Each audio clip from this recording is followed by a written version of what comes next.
about to begin the fourth and final round of the Sacrifice of Angels online tournament. I'm playing against Brian Sykes, Armus on the message board. We are both 3-0 at this point. I am playing a Romulan deck.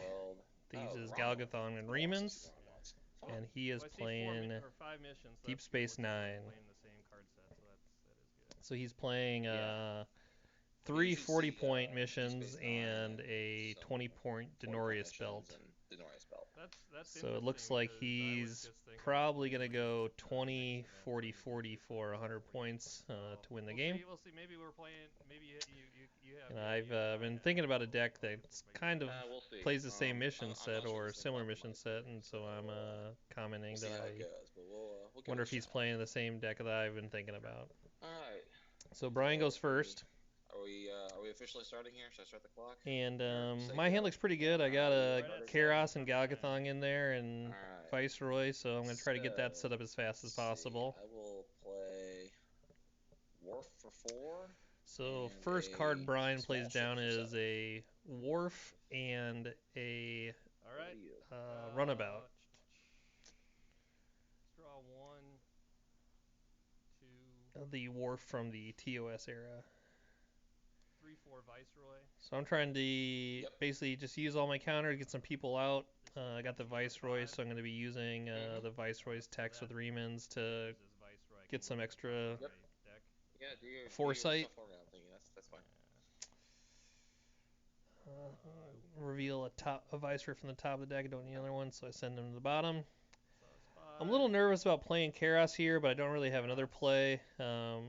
Nervous because, you know, if Karos gets holding celled right away, could be pretty rough for me since I already have the Galgathon going. Yep.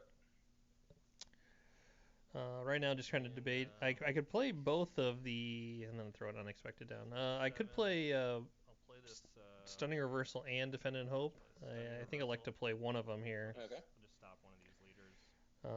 Again, kind of hedging my bet against a holding cell in case I need to play some interrupts to get that off the table. I'm done. Go ahead. Okay. So pretty good turn for me. 3 personnel. Got Karos. Got 2 1. Galgathons in my hand now, so I'll be able to play that. For 3. Brian's turn. Turn 2, he plays Cal Hudson. I love Cal Hudson. He's a really good card.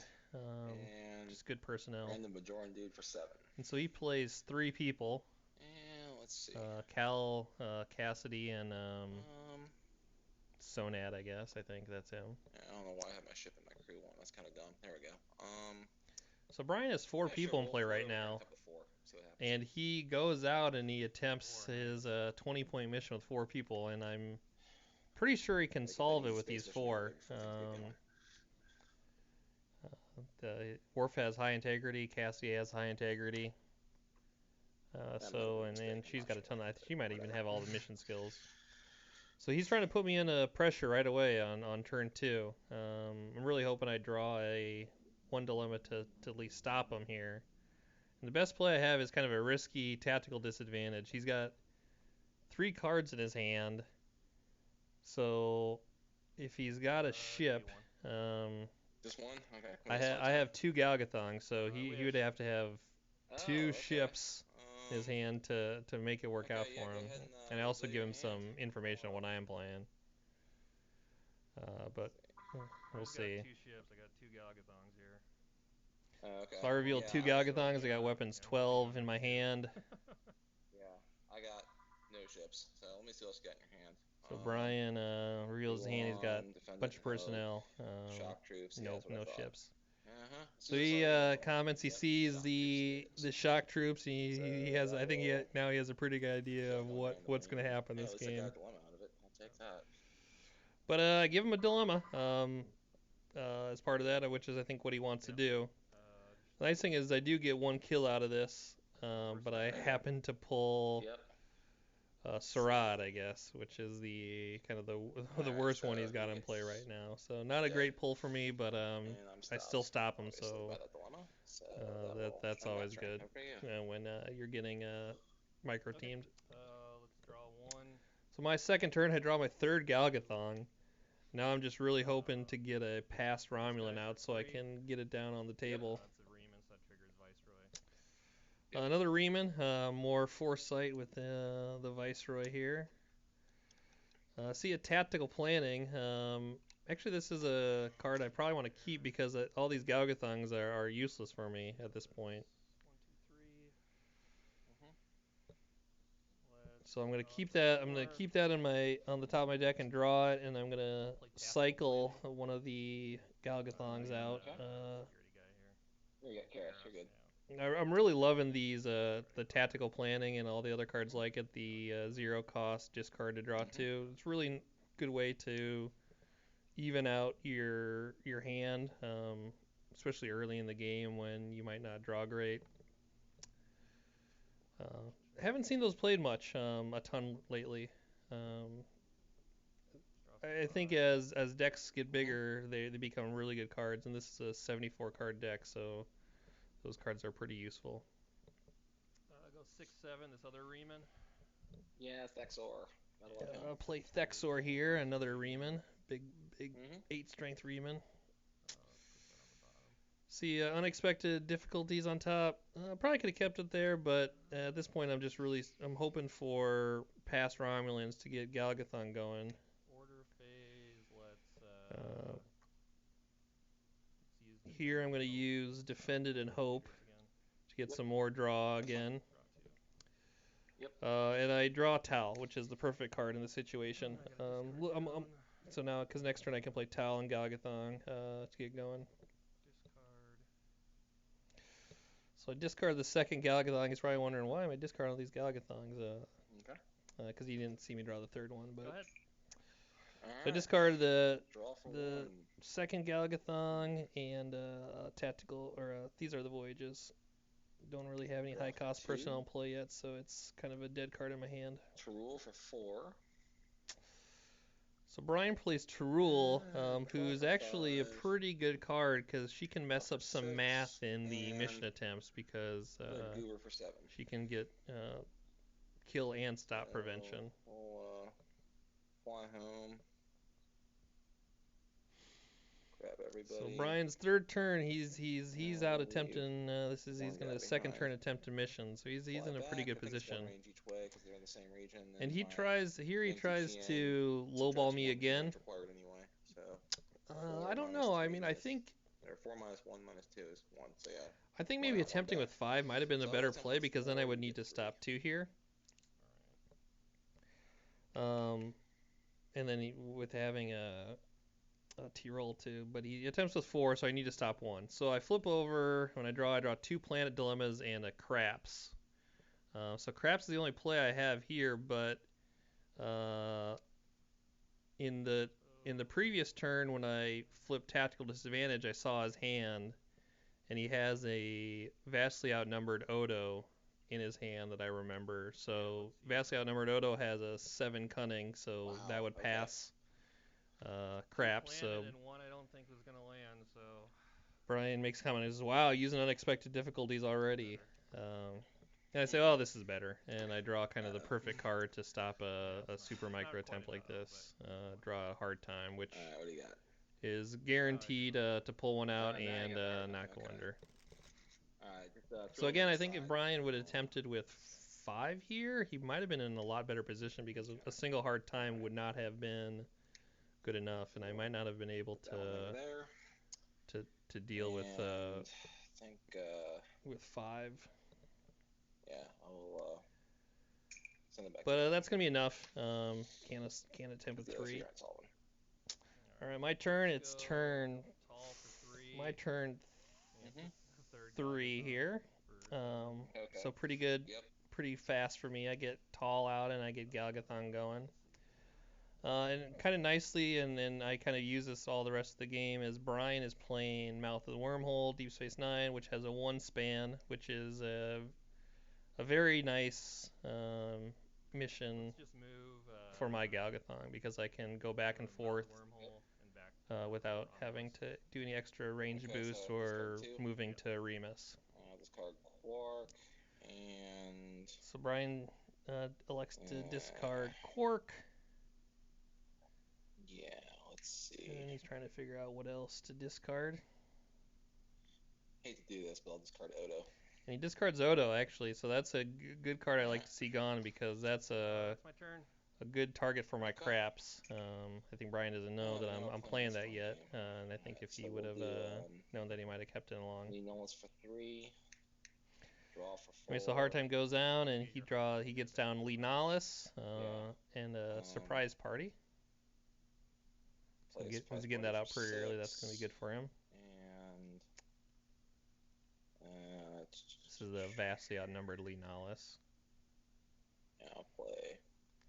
So Brian's in a pretty good position at this point in the game. He's out fast. He's getting some dilemmas under. I think if he would have attempted with 5 the last turn, he would have been in a much stronger position. Draw for 8. But it's the draws, dilemma draws. Okay. You never know. So we'll fly back. Could have ran it. I mean, with 5, you could have ran into no one where no one's gone before too. So who knows? We're still floating around out there. Okay. Yeah, so right now I'm just kind of check to see if he's got to be the only. Know if he's staff, but I kind of forget that he had Cal playing, so he's got a couple feds out there now. I'll attempt with 5. You get 4. Okay. So here he does, I think, the better play and attempts with 5. So he forces me to stop 2. And at this point, I draw kind of the perfect dilemma against him when I go back to it. So I have a simulated prey, which is going to be a 2 kill. Now it isn't a guarantee because if I hit to roll with the second kill, okay, what do you got? I think he might be able to pass this. Simulated prey. But at this point, I just I try to take my my best mission. chance. You got a skill required by this mission. You don't. You do. You don't. You do. Okay. So, pick one out of the aside. So there's 3 possible, and I hit Worf. Worf. Good card to get. 8 integrity and submission skills. And I have a full throttle in my hand to discard to get a second kill out of it. One additional personnel to be killed. So yeah. So pick one out of crew 1. When I hit Cal, good card to hit. Oh, maybe that's your feds. And I comment that I think, maybe I hit all his feds, so I think his ship might be de-staffed at this point. He doesn't have any feds in play. He has a Surratt, a Cassidy, and a Lee Nollis, I think. All but Joran, so his runabout is no longer staffed, so I'm in a pretty fortunate pulls for me in the dilemmas there. Let's play Ruan for 7.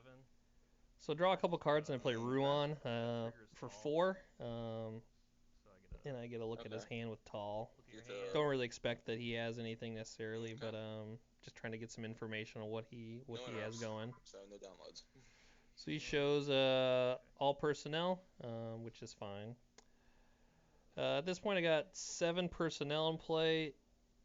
Could go out attempt a mission. It's probably a little risky at this point. Let's go to. I'm not sure what dilemma pile he's playing, so I don't necessarily want to risk. Yeah, we'll go to. I certainly don't want to risk Karas at this point in the game. Okay. So what I do is I just fly to his mission and back, trigger Galgathon, make him discard 2 cards. And cast the Yates. So he discards a Ducat and a Cassidy. Alright, then I will. That must have been the Cassidy I hit with a hard time, I'm guessing. Stunning reversal to draw 2. Then I use the stunning reversal for some extra draw.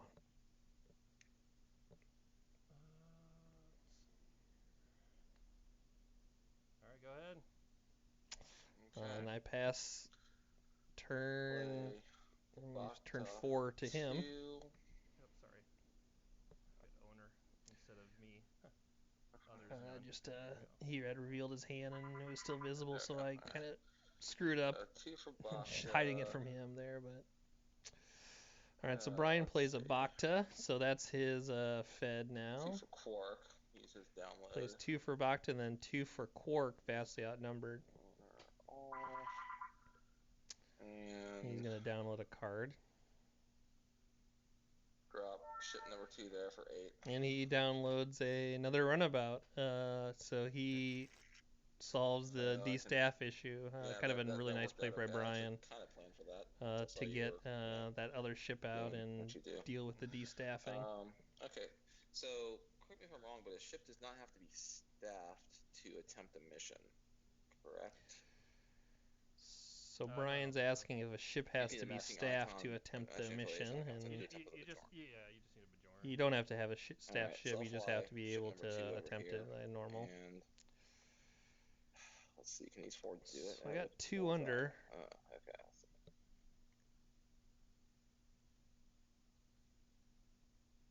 Oh, well, there's that. Okay, well, that makes it more interesting.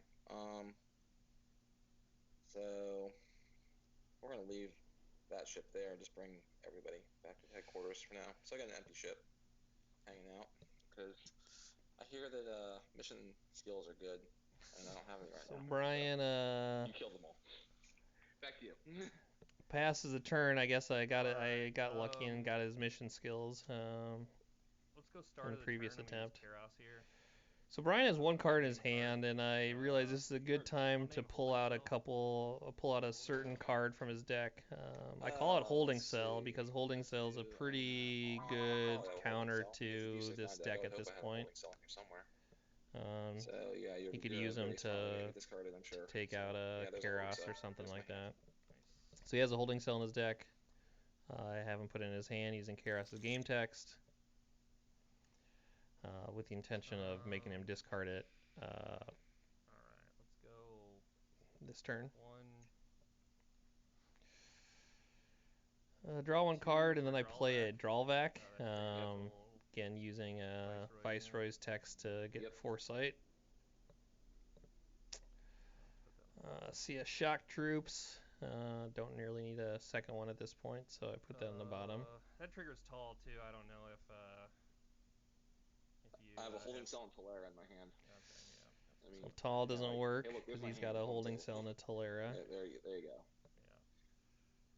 Yeah. 2.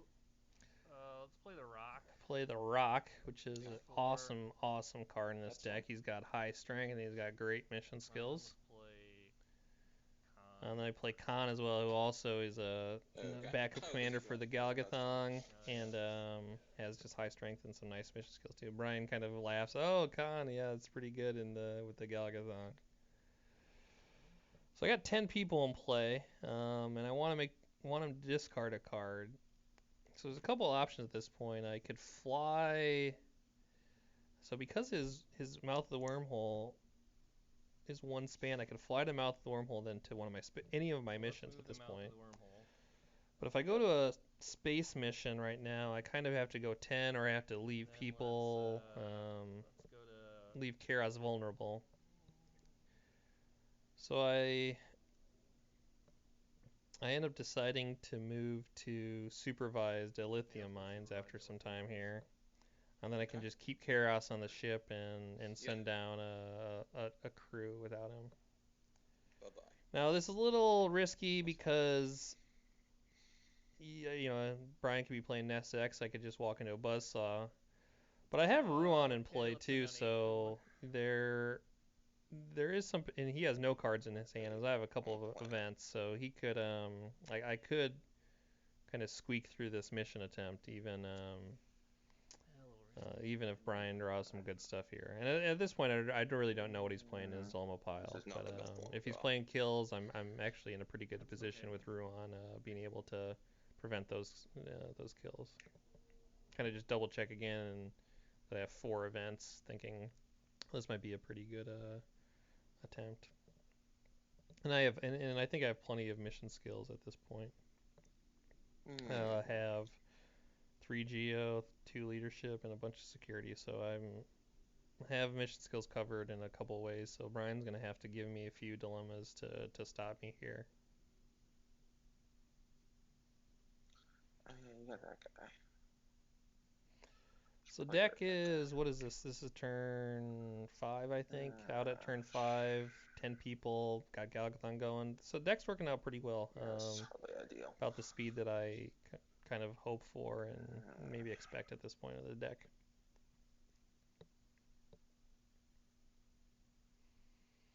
and I've already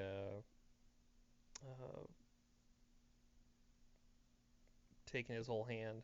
So a lot of the dilemmas I have in this deck that rely on, him having no cards or few cards in his hand, just to get that much stronger.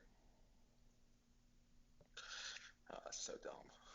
And the other nice thing about going to planet first in this deck is I can solve Cryo Satellite second, and if a couple of unique people get thrown in the discard pile, I can get them back that way too. If you solve Cryo Satellite first, sometimes you might not get any use out of the game text, so solving it second can be a pretty No, I need pretty to good stop. play. This will give me to stop. So Brian kind Definitely of says, "Oh, this will give me a stop, I suppose." I think he's I may as well a little throw the worried off that and he's move throwing on too to many another dilemmas, and into this mission anyway. I see Alright. 4, and I'm really wondering what's happening Yeah. here. If he's going to try to No, murder a it's bunch of not as guys, scary as it or looks. what's Alright, happening. did you bring the Viceroy with you? So he first down throws down Healing Hand, and I have a couple med. He asked if I have the Viceroy, but I also have Dralvac, so I end up Hey, that one choosing him returned. to be Yay. stopped instead. Just kind of a free stop for him. Secret Identity. He then throws down Secret Identity. So he could grab the rock, and actually maybe in hindsight that would have been the right play for him, because the rock ends up being awesome for the rest of this game. You do have the Viceroy there. That's fun. He's looking at a couple people, sees a Viceroy. I think the best, Ruan is probably the best choice. Okay, I'll bring in But Sinatra. because of that, Of course. I get to bring in Dinatra. So in hindsight, I think maybe if he would have grabbed the rock, it might have been a lot better play for him. But at this point, he can't really know. Alright, And well, you want to Dinatra that? so he throws down Intimidation, and I could Dinatra this, but that's going to leave me 6 people left with 1 dilemma, and I'm not sure what's left. And at this point, I'm not super worried about getting a ton of people killed, because he hasn't really shown a lot of kills, even though he pulled Ruan out. Romulan. So he hits Dinatra and the Viceroy and Intimidation. Last is a lame moral choice. And then his last one is Moral Choice. So if I actually would have Dinatra the Intimidation, That moral choice actually did a lot better than I would have been able to solve this, I think. I'll take it. I'm pretty There you go, sure 300. I can't. But with 4 people left, close I'm enough. not going to be able to solve. Who's left? The rock's a 9, man. 17. I know. So Brian got me with a stop there. He got Ruan out of play, but he didn't actually take anyone out of play. I still have 10 people, which I started the mission attempt with, and I got 3 dilemmas underneath. So that was a really good attempt for me. Draw for 1. Draw for 2. Draw for 3. So Brian's just trying to draw up some cards before he loses more, I suppose. 1, 2, 3, 4. I got 4 colors. Yeah, sure. 4, 5. Draw 4. Plays a Common Cause. It gets him some draw. It gets to draw 4 from it. Throw an Under Siege in your core for 7. And then he gives me an Under Siege. And I was wondering if this Under Siege was going to be good in this tournament. yeah, we'll find out. Then let's see. So I like the idea that Brian's I'll playing. draw He's one playing a more lot for of the 8, 'cause he vastly like outnumbered discard people stuff. in Deep So, Space Nine, there's that. kind of taking advantage Alright. of the influx of Okay. battle cards in this set. Probably worked out well for him, and I don't know if he got a ton of out of it this game, but maybe in some other games he did. Yeah, we got 5 people in play. It's so stupid. Alright, we'll float over here, and I'll beam So Brian goes back to his space mission. one person over to the other ship, and we'll attempt with 4. You get 2. And last turn he had made a comment that he didn't have the mission skills in play. Nope. And I actually don't draw anything to stop him. I got nothing. So if he would have been playing with me dang last it. turn and solved it this turn, he still missing been a able to ship, solve it this turn, so I would have I suck he at would this have game. got it. But I guess I was able to Okay. Well, they're all stopped because remove his mission skills enough for make him beam him being back to the unable other to stop ship. it. So kind Okay. of a Well, wasted that turn was for him, but I think useless. he just needed to spend a turn drawing cards to make it so Galgathon Yeah. wasn't so All right. painful. Well, at least I have a handful of cards for you to try to deal with. No. Over to you. He comments that at least he has a handful of cards, and that's exactly right, I think. So right now, start of the turn, I'm trying to think if I want to use Karos to call anything out because I have a secret agenda in hand. Thinking I might be able to strip some interrupts, but I don't have Tall at the headquarters, so there's really no point of giving him an extra interrupt if I don't think I'm gonna use it. So the Denatran play, I get a These Are the Voids for a 5 draw. Um, draw a couple interesting cards out of this, and at this point there's quite a few cards that I want to keep. So I'm trying to pick which 3 to get rid of is tough here. I think I end up getting, well, let's see what I do.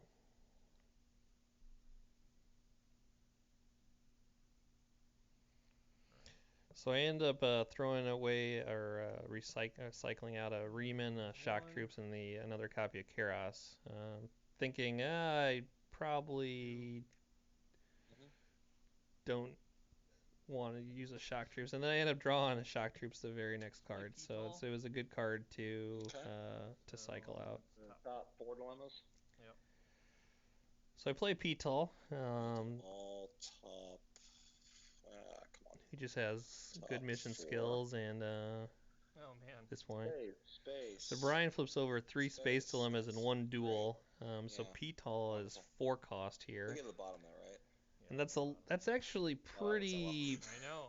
rough for me because that means I'm at 6 counters now, and I really wanted to play Riemann Mines this turn to give me the option to go out to my space mission.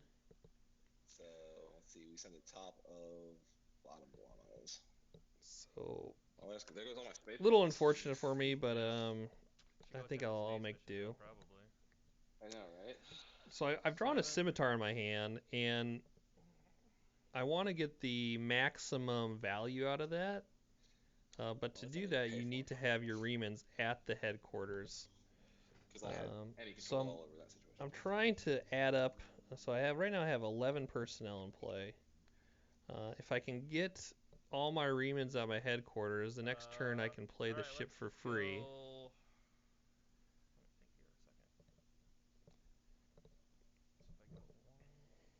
So I'm trying to figure out all my range here because moving between Romulus and supervised dilithium mines is only one range. And he's got a 1-span mission, and I have a 1-span mission, so there's a lot of there's little math involved here, I suppose. That's 1 range. Yep. So I got 11 personnel now, and I want to play the scimitar next turn. So my play here is actually to leave all the Riemanns at the headquarters mission and do a minimum mission attempt with all the non-Riemanns that are remaining. So there's 6 of them actually, 6 personnel, and they have the mission skills and enough strength to solve it. And Denatra's in there too if I need to use her. All right, we'll leave those 5 at crew 2 at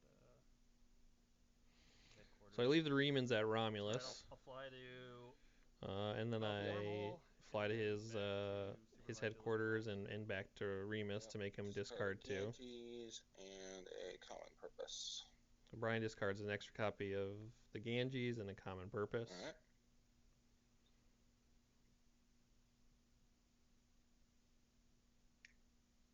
And right now I'm trying to figure out the right crew to do this. I think I can 5-man this actually with the Rock and Con. Yeah. That might be what I do here.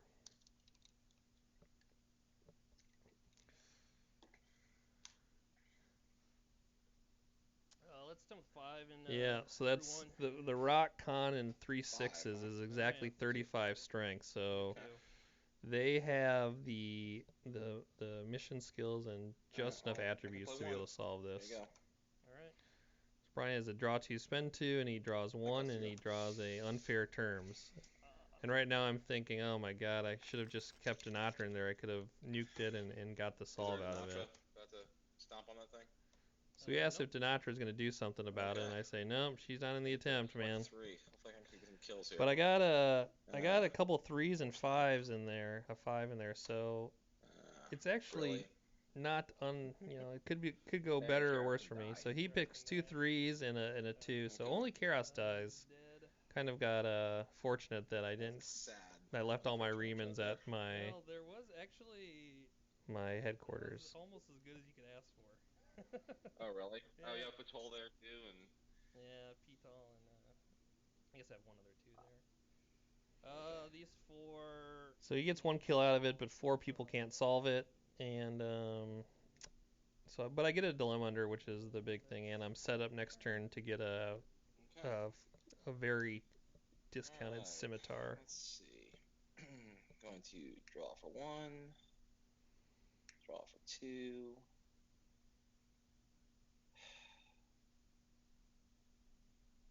Draw for 3. Draw for 4.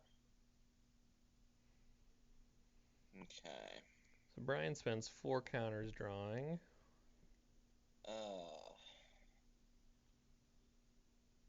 5 6 for Cerise Res. He plays Cerise Res for Makes 2, which makes the next Fed D space 9 -2. Plop down Elizabeth Lens for free. And then he plays Elizabeth Lentz, who gets to be -2 from Cerise, and she makes the next Bajoran -2 as well. So we'll play. So I kind of smile, Kira like for realizing 7, he's getting a lot of bonus out of and this. The Enterprise And he uses J that to for play 8. Kieran Rees and a J. So it was a really good turn for Brian here. He got 3 solid personnel in play. The J there's only one drew here. 4 Okay, cards. So I'm gonna put crew 1 on the. So it worked out pretty well for him. Yang. We're going to fly here, grab her because she has a blue icon. That's useful. Fly back. So Brian looks like he's doing some. He's trying to get his runabouts back home since he's low on Fed icons at this point. That's 2 range home. I'll pick up these guys. That gives me 7. Yes, he goes to grab the other people. And that does not penalize me. So I've used 2 range.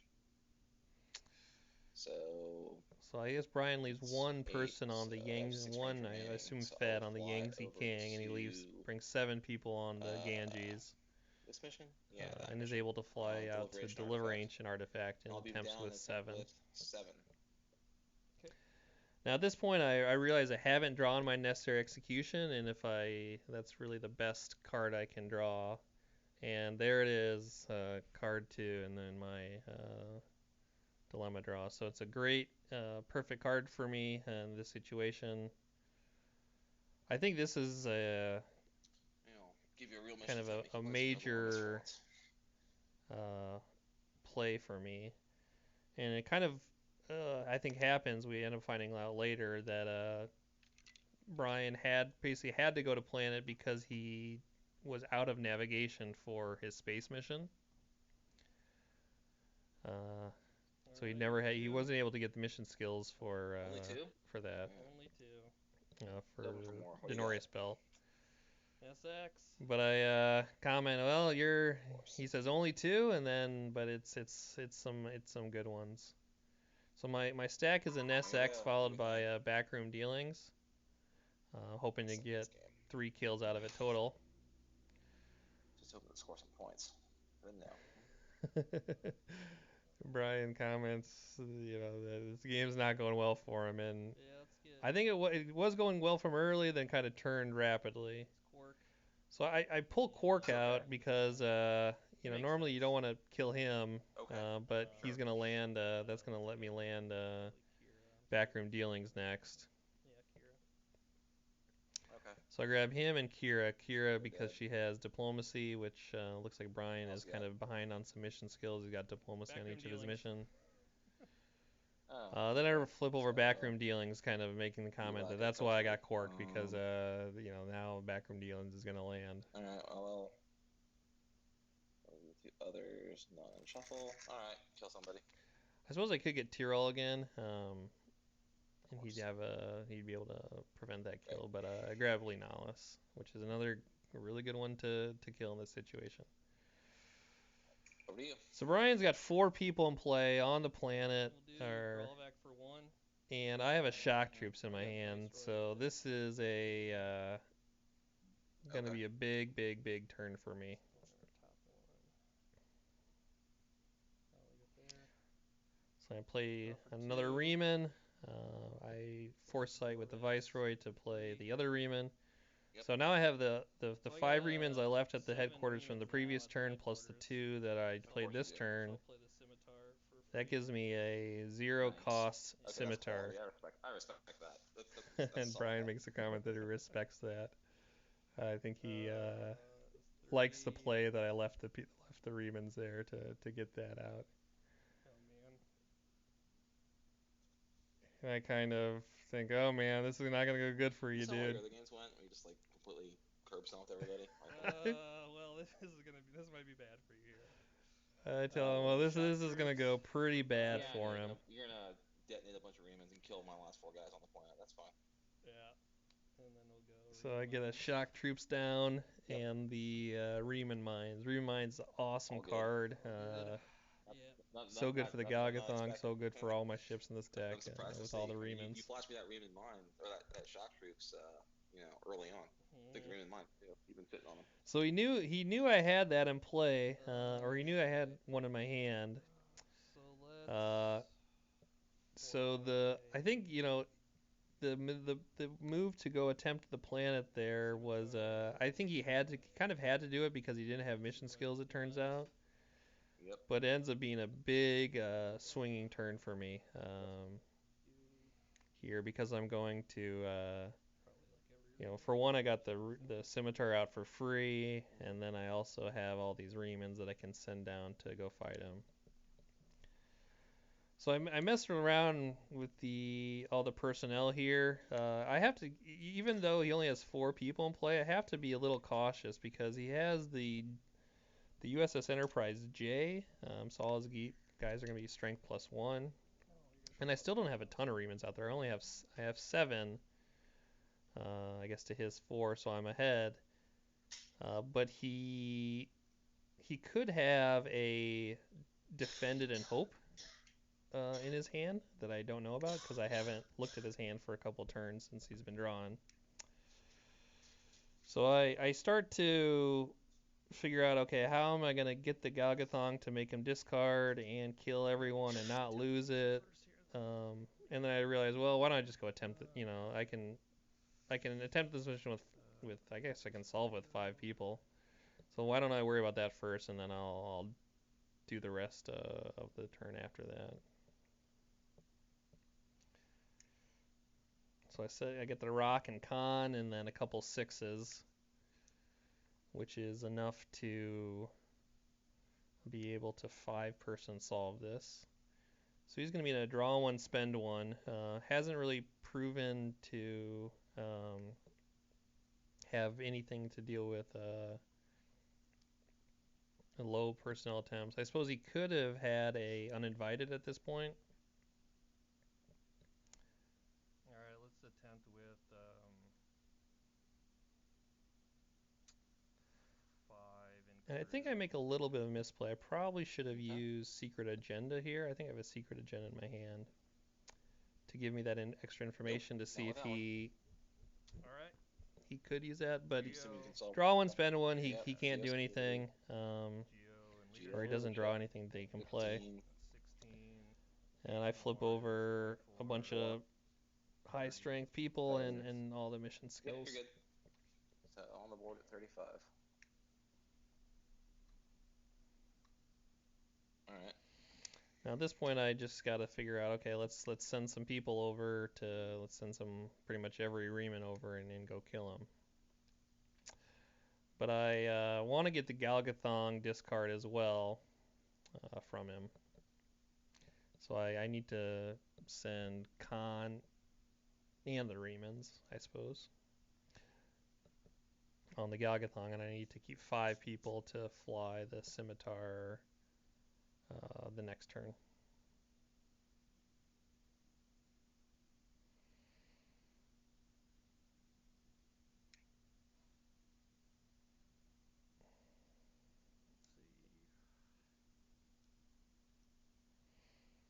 Yeah, it took a long time to add this up because I don't want to strand my own ship. I want to make sure I get the discards. I want to make sure I win the battle. So spend maybe too much time figuring this out, but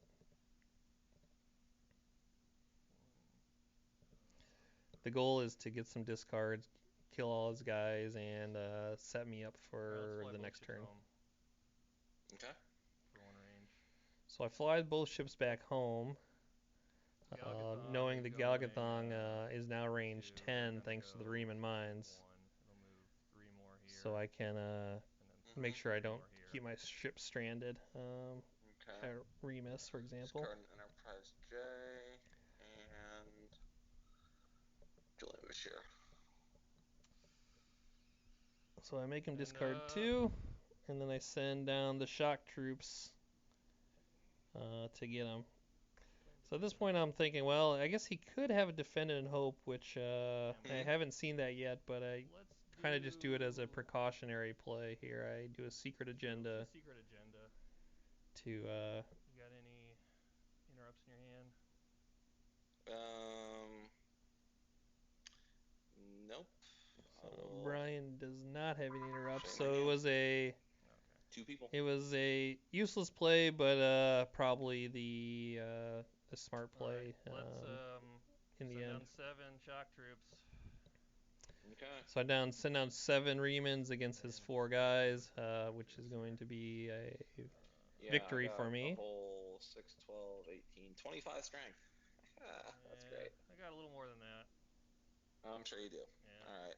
So I'm assuming you're torpedoing a bunch of guys to torpedo a bunch of my guys. I'm gonna go 4. Let's go him. So I kill 4 of my own guys to kill his. Try to figure out the most worthless Remans I have. I'm not playing anymore. They're on my side. I got 1 person in play. That's great. That's actually the first time I actually landed shock troops this entire tournament. So I comment this is actually the first. Brian says, "Oh, this is great." And I tell him, "Well, this is the first time I actually got the shock troops going this tournament." I don't think he's taking any solace in that. All right. But I did have to lose 4 of my own personnel to take his out. So it wasn't just a total so we'll do gain for me. Miles O'Brien for 2. Draw for 3. So Brian plays the vastly outnumbered O'Brien. Draw for 4. A good card in this meta. Draw for 5. Cisco for 7. Then he plays the Enlightened Supervisor Cisco. So he does not the vastly outnumbered Cisco. He plays the one to boost all his feds when they're with a Bajoran. I will fly this ship here for 1 range. Pick up these guys. So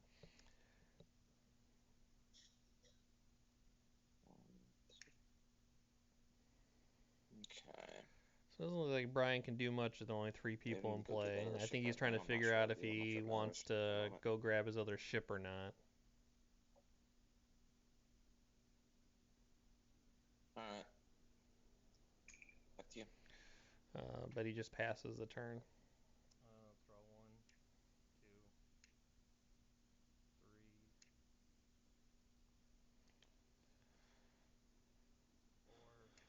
4. So I draw a couple cards, and I draw the stop your leader to draw two interrupts. Tall at the headquarters right Okay. Which at this point actually I So you don't look at really hand. want. So I'm trying to think of how to get There you rid of go. them. Got now. two randos and two events. So I get tall going, and he gets some information, and I don't see any interrupts.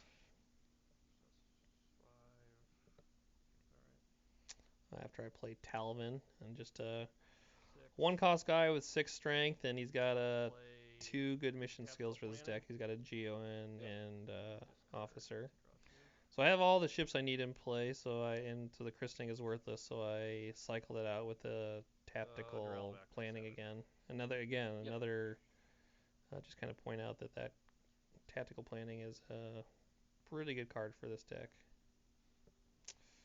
So I got 10 people in play now. Sitting in a decent position. Again, I'm making him discard 2 every turn. Oh, actually, Which hang on a second. you essentially, I'm definitely at this point discarding almost means he common just has like 2 purpose. less counters a turn, which is Let's see. really starting to give me an advantage here.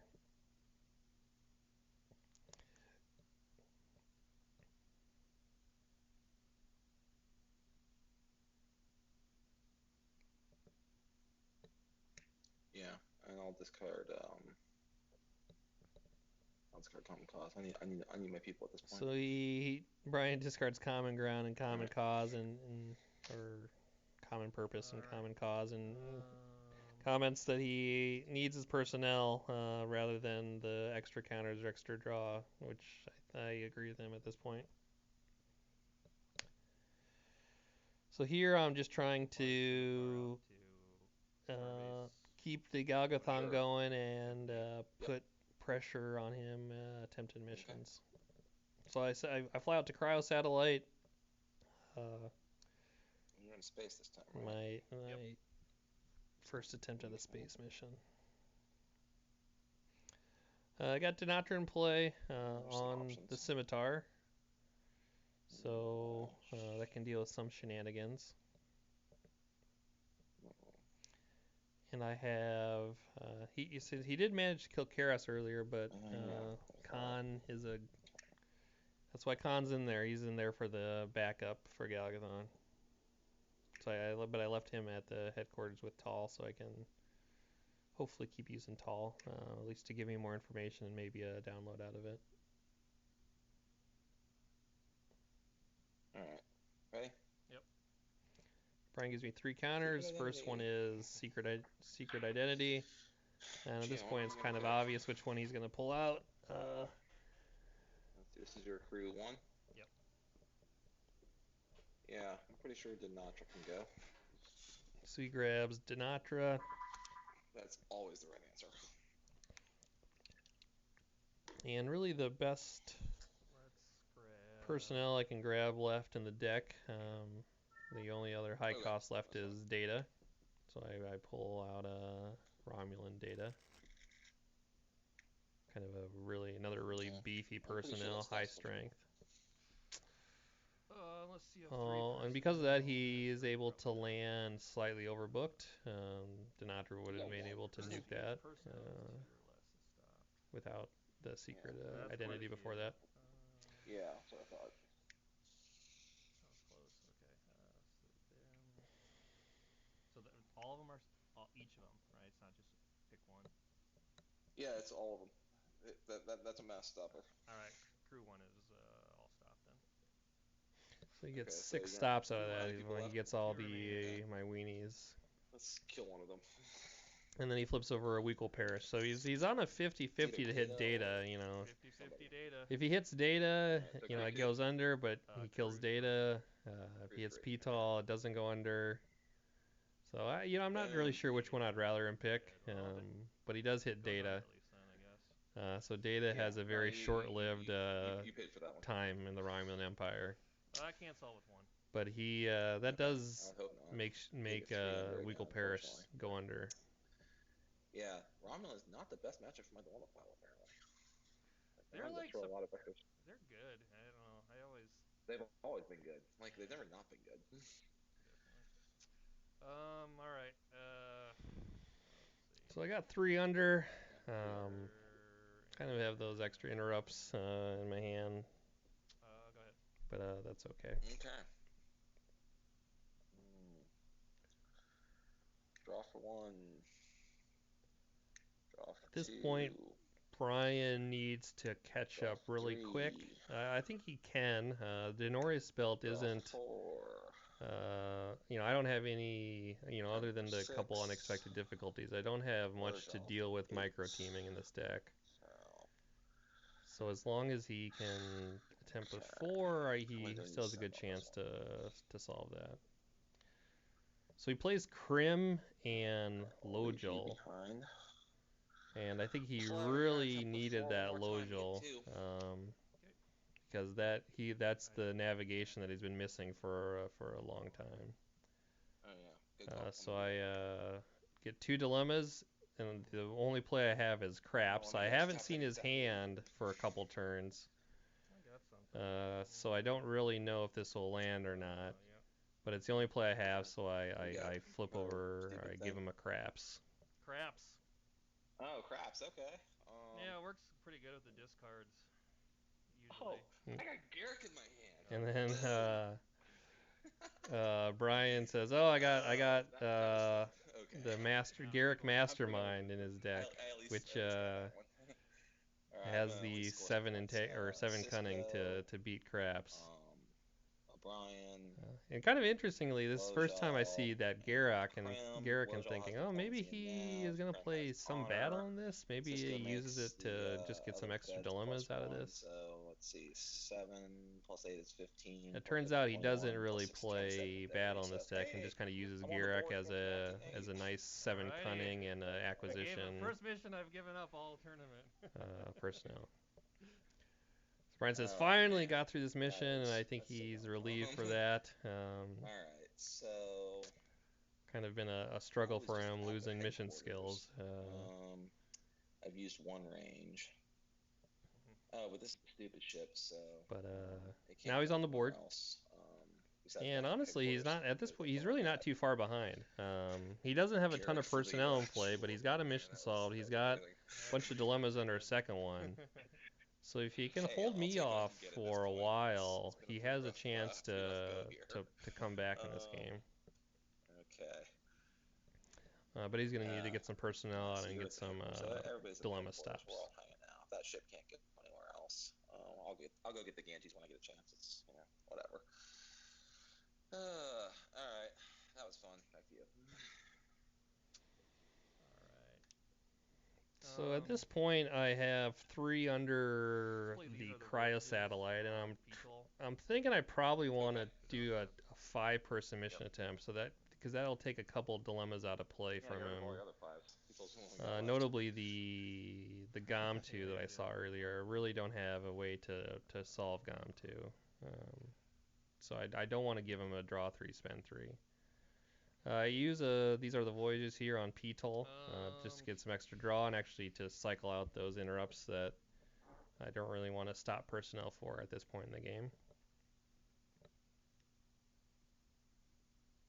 So it's 1. Let's play Jorvis for 2. So I played Jorvis here, who's just another good Riemann. You got any interrupts in that And deck? because I left Tall I at do, the you actually caught me headquarters, with that I for get to once. look at his hand again, and So I say, "Do you got any interrupts in his hand?" And I finally see maneuvers. one, and he's got an evasive maneuvers, Okay. which is So I'm gonna download a 1 cost interesting card. because that says Yep. he's been kind of expecting some battle, I guess some ship battle this tournament. Let's get another Jorvis. He's good. And with the Tall Jorvis download, I is just fun. grab another kind of nice 1 cost personnel, Jorvis here. Let's play P-Tall for 5. Play to get P-Tall out. P-Tall, I'm kind of expecting to go to Survey New So World reveal my next for my top 3rd mission, and 4.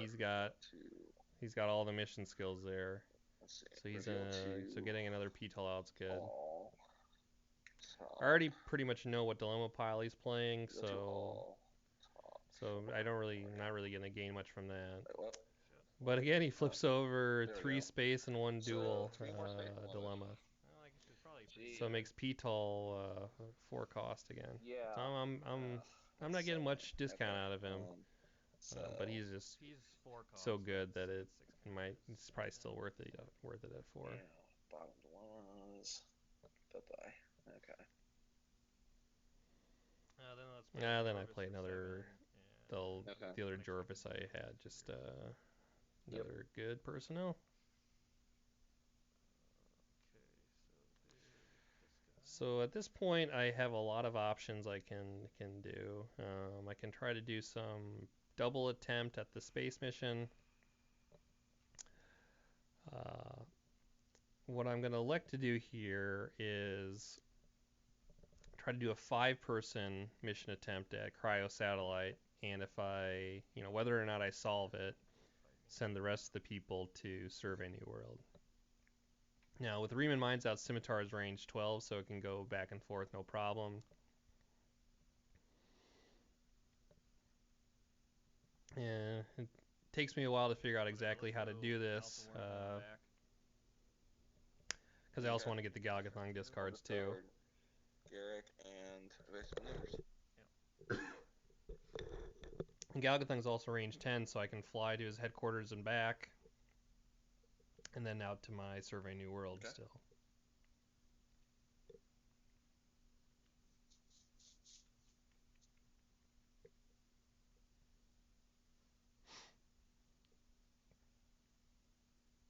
Alright, let's fly the Scimitar home. So kind of like I said, I fly the Scimitar back home, trying to set up for a 5-person attempt at Cryo Satellite. Again, kind of forcing him into a draw 2, spend 2 to get a stop out of it, which isn't easy. And at the same time, a draw 2, spend 2, I can avoid Gom 2 and some of the other maybe more nasty space dilemmas that he might be playing.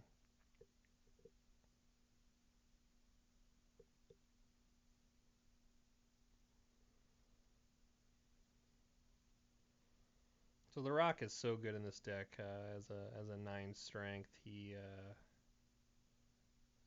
he basically makes all the missions 4 or 5-person attempts.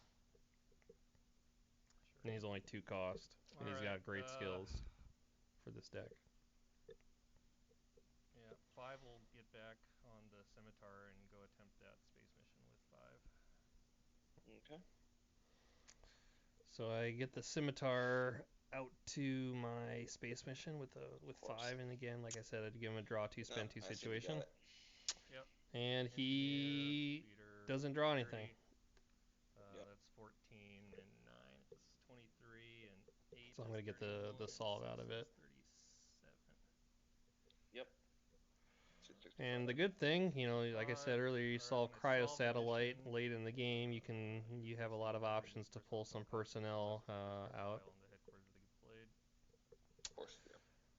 And so probably the best play is to pull that Dinatra that he SI'd earlier back into play. He's on the headquarters with these guys. Yep. I think you've used all your range to go back out there though. Well, I got Riemann Mines, so I'm range. I know, but you. So I went 3, 6. I got 4 more range to go. I'm talking about your Scimitar though. Oh, so Brian's saying my Scimitar is out of range, and he is exactly right. But the Galgathon, even though I already moved to his headquarters and back, I guess I wasn't planning that out too far ahead. But thanks to the extra range, I can get to actually either mission. I can go to Survey New World, or the I guess Bavel space mission.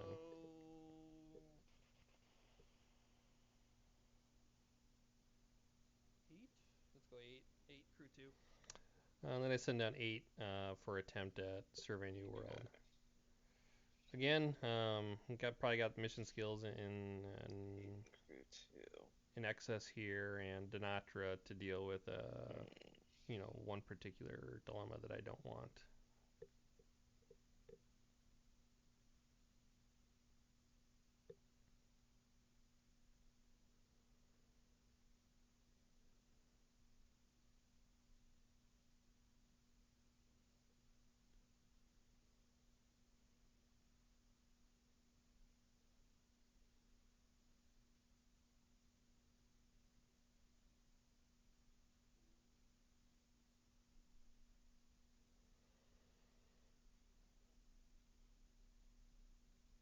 So at this point in the game, I'm feeling pretty good. I'm a bit ahead. I got quite a few more people than Brian has. I have more missions solved, more points. Um, pushing to my last mission with a good crew.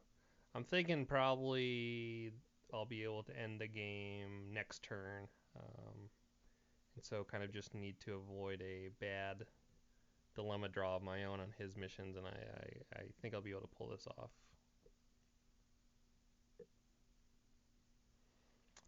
But we shall see. Okay.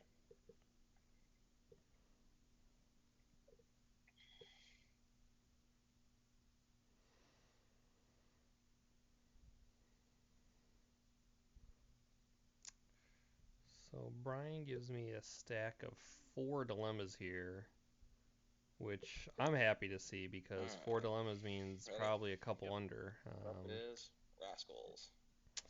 You So got a the bunch first of card he high flips quality over is players. Rascals, knowing I have Denatra in play and Well, I the got a bunch of low P-Tall. cost too, but So this is going to land for him. Yeah, 8 times 2 is 16. You got a Denatra there. yeah, So. yeah. Okay, that's gonna. What is it? Each. Okay, select one to die. Oh, I could Denatra it.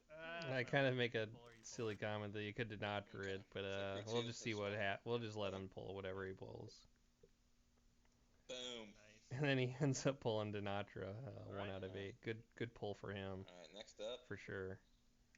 unfair terms. And because of that, Pull 3 more. he is able to get a Denatra, All right. or he's able to get a Jorvis dead. unfair comparison land. Oh, it's not too bad. Really? And he actually Oh. doesn't. He actually gets a little unlucky here. He pulls Okay. only one coster of the Yep. 4 that were available. I got 6 So people kind there. of a unlucky Alright. draw for Well, him. Denatra.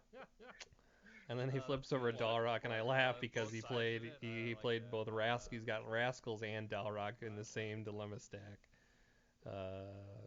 Able to 6, 11, uh, 14. get over 17 counters early over 17 counters and under 17 counters Of course, on now I the pick the same mission random attempt. guy. And he hits Talvin with that, which You got isn't 5 bad people left. for me, Alright. but it doesn't I go got under. Vault of Tomorrow, so that's 6 points I spent, so I can go get any 2 coster I want, basically. So Brian flips over Volta tomorrow. Good dilemma. For him, I'm kind of wondering what he's going to do here. I'm thinking he probably wants to just get maybe a stop out of it Not ideal. to force me I can to solve with 5. I think I can even solve that's with what I'm saying. to force me to put a person under with Serving New World. Rock I is know, a that's big all- boy. I tell him I can solve with 5 for sure, I gotta make sure I don't screw this up. which I can. I can solve this with 4 too if the rock's part of the attempt, but he's not. He's over on the scimitar right now.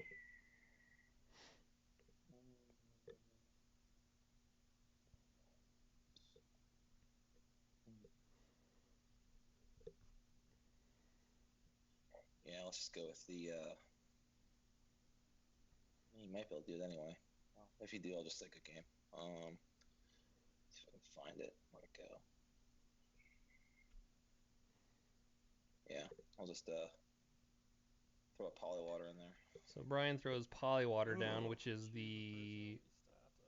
which I kind of wonder if I still am able to get this with 4. But unfortunately, I'm not able to get it with this 4. So this is actually a pretty good play for Brian. So he's going to get none under with the Polywater.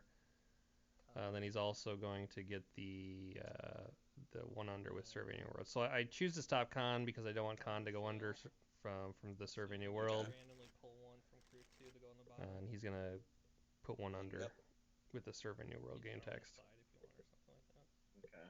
Yeah, crew 2 bottom. Yeah, stopping Khan's the absolute right answer. There you go. That guy goes on the bottom of your deck. And he grabs Tall. So Tall goes under the deck. So they're on the planet. That's what Dilemma's supposed to do. It's supposed to actually have things return and do damage to you, and not bury the mission in one attempt. So Brian comments that that's what his dilemma pile is supposed to do. It's actually not supposed to bury dilemmas and return and get some kills out of it. So Yeah.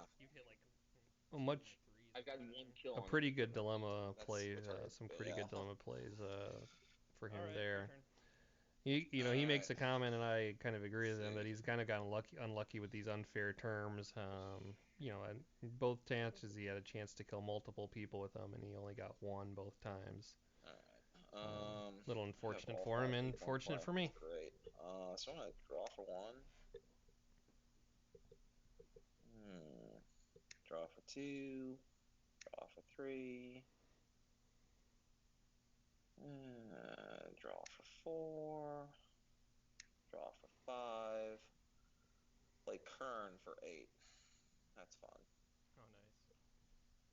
Alright, we're gonna get on the ship. Brian Fly over to here. We're draws gonna beam down. 5 We're and gonna plays attempt Kern. a 6, because that's what I got. And he attempts with 6. So I'm in a draw 4, spend 4 situation. Actually, don't get a ton of I don't get a guaranteed stop here. I have a Gorgon and I have a 6 cost ship in my hand, but I don't really know what he's playing. So he could be playing a ship. He could be having to define his hand, which he'd get past it. But it's really the only really probably the best play I have at this point. And also, if I can land the Dreamer, I can potentially take out any interrupts he might have to stop me from being able to solve my mission next turn. Okay. So I give him 2. Great. First, I give him as a Dreamer, Okay. and he just kind of laughs, says whatever. He's like, I've been discarding my entire What do you hand got? all game, so what's 6. the big deal if I discard You got 2 a more? 6. You got a Defiant. And I Not choose my to hand. discard the Trilaric here. Okay, well, I had And it good in my hand anyway, so whatever. kind of Always brought many cards. kind of play the Like play that. the odds here, I I'm guess like, a little bit, you know but what, whatever. kind of lucked Move all out to that Gorgon landed. discard. Bwomp. Okay, now I put 2 more under at least. I didn't kill anybody. But I those did are get 2 very important 2 facts. under, and I kind of thought checked you to see what were he's playing, and I say, playing oh, that he's Standard Orbit. playing Standard Orbit, which is Yeah, well, it's a little late in the game a to good play card. at this point. Yeah. Not like you're hoarding a whole bunch of stuff anyway. I mean, you down with like, what 1 card so far? I mean, Yeah, whatever. but I kind of got lucky that I had Karas and those Galgathongs. Usually I. Yeah, I do like the Standard Orbit play Get 'em. out of this deck. Especially if you can get out early against certain decks. Like if you can get that Standard Orb out turn 1 against a Voyager or a Relativity, they might be ship screwed. So it's a pretty strong play. 4. I never really asked him afterwards how well that did for him if he got it out, but I really like that card. 6 Talvin. 7. So I draw off some cards and I play Talvin and I got Jagger with another Riemann, just kind of get some warm bodies so I can double attempt this mission. And then fly to the Survey New World. Yep. So I go grab those guys and then head back to the Survey New World. I try to just think, okay, let me just finish out this game. I'm ahead. If I put him in a draw 2, spend 2, so I can solve this with 4 with the rock and con. So if I put him in a draw 2, spend 2 situation, I might just win the game out right there. Or it still gives me plenty of opportunity to double attempt, and I have many people to kind of figure out if I want to go Omega or I guess 7 remaining, or if I want to do less than that too.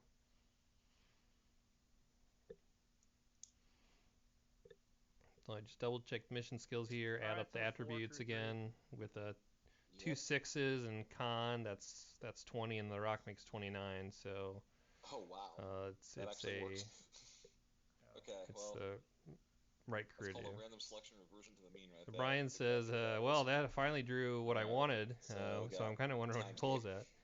And the first one he pulls out is a Timescape, and the next one he pulls out is a Vaulted Tomorrow. And I'll go grab Polywater. And he's gonna go grab Polywater. So he's able to stop me from double attempting, not put any under, and he's gonna get that worked out really well. stop out of it in addition to the Survey New World place one under. So I'm going to choose to stop the rock because I want to keep Okay. his Pick a rando to 9 go strength under. in play. Alright. That one. And he pulls out a Talvin for the Survey New World stop, which is fine by me.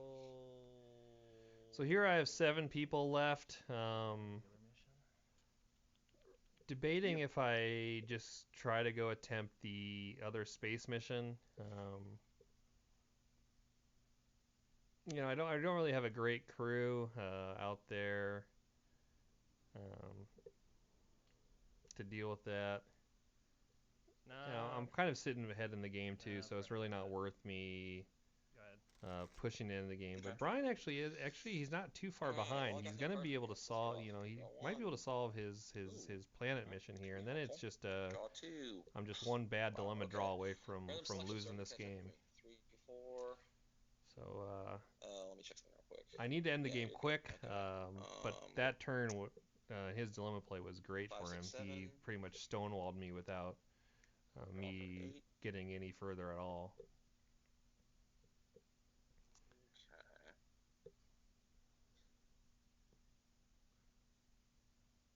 Oh yeah, this returns. Alright. So I got all 3 ships in play now, which is good because I was worried I was not going to be able to get over and get back. Okay, so I got 6 people there.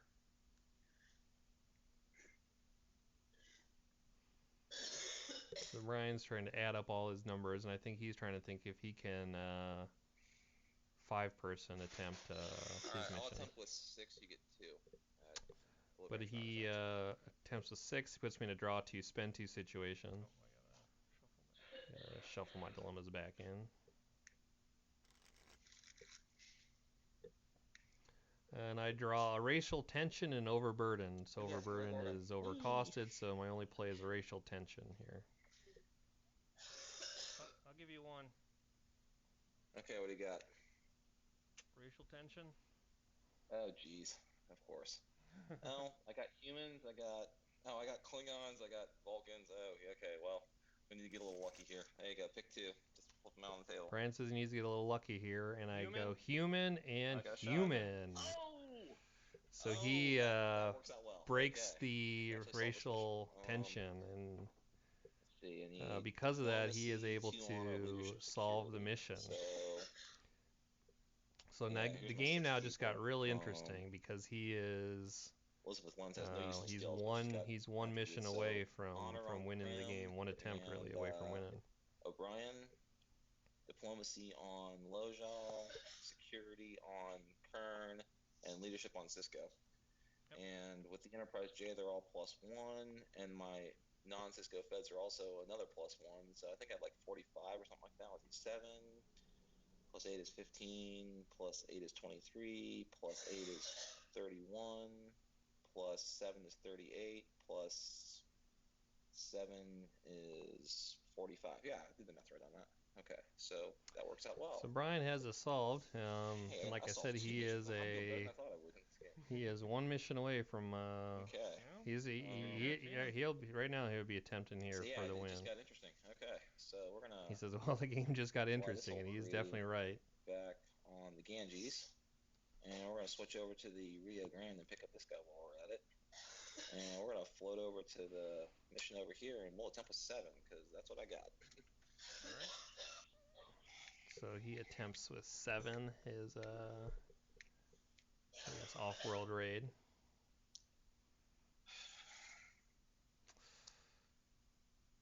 And I kind of looked through my stuff. I knew I was going to draw that. I knew I was going to draw the Know Thy Enemy, and I only have 1 personnel in play, and he's got 1 card in his hand, so it's not a guaranteed stop. But then I kind of realized, well, he's got just a bunch of 2 cost and 2 costers in play, so in development probably going to be enough. You know, I only really need to stop probably 2 people here to totally stop him. Okay, what do you got? In dev? Yeah, that usually works against this crew. Let's see, I got 1, 3, so 2 people get through. Pretty sure any 2 people I got here are solving that mission. So yeah, that's good. All right, there you go. So I gotta get him with the Draw indev. one.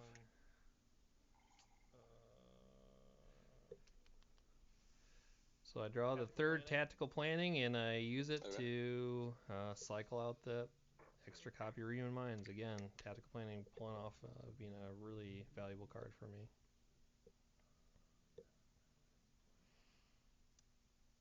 Here I'm just double check. I draw a tall, and I'm just double checking that I actually he was one of the personnel that got put under the deck with Survey New World. So Sure. just trying to double check that I can play him.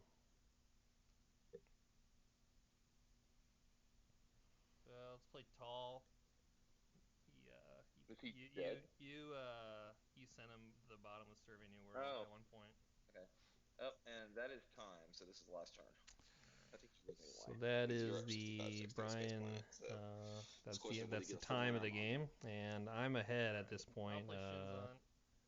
by Yep. 5, and I have plan in. We both have plan in space, but I'm ahead by 5. So right now, I'll just be playing for the win, the full win. The Galgathong.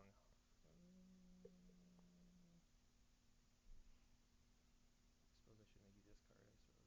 So 3, 6, 10. Yeah, here I just want to make him discard in case he like drew an uninvited or something like that. Alright. I guess I probably could have got that information from Tall, but Mouth. 6. Home. Yep. Hey, look, it's an interrupt. and he had an interrupt. It turns out he did have an interrupt in his Still hand. universal? Nice. Nice. Alright. Yeah, I was thinking you might have been uninvited or something. Who knows? Oh yeah, I even commented. I thought he had an uninvited here. 4 again. I thought a 4 play was going to be a good one, but that turned out not good last time. That was a massive backfire right there. Yeah. Yeah, might as well just do 4 again. I might be running out of tricks at this point. So I say, well, why don't I just do a 4 again here? Make it easy on the both of us.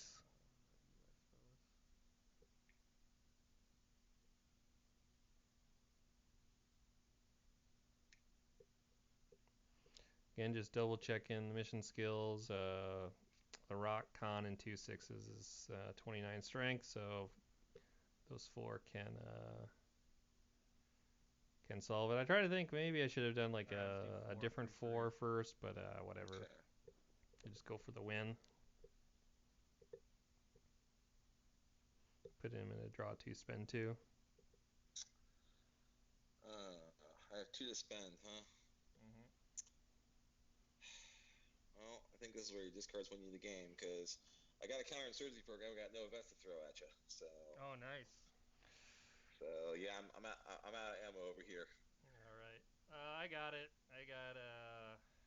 All right. So Brian comments said the discards finally. Well, the discards I think did a lot for me, but he says the discards definitely paid off here because he drew a counterinsurgency program and didn't have any Tried to at least make it events to work out. But anyway, so that's the end of the game. I win 160. Take home the rest of the tournament. So Brian and I have a kind of a discussion about a little bit about this game, but when we start talking about the new set and some other decks out there, so I'll leave the video running and you guys can listen to us talk about some of those stuff.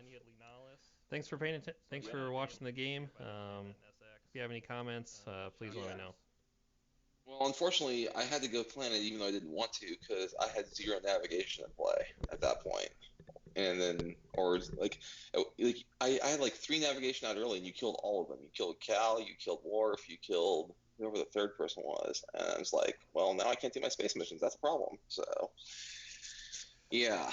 And I wasn't too stressed about it because, I was waiting to draw onto my back to basics because that would have stopped you and gotten me all my people back. But unfortunately, I drew it when you gave me 2 at one of your missions, and I was like, dang it, that's no good. Okay. So, yeah, I was wondering if you had any retrieval. Well, you ended up killing Keros. I was gonna try the Keros tacking I don't know if you play tacking or not in that. That would have whiffed.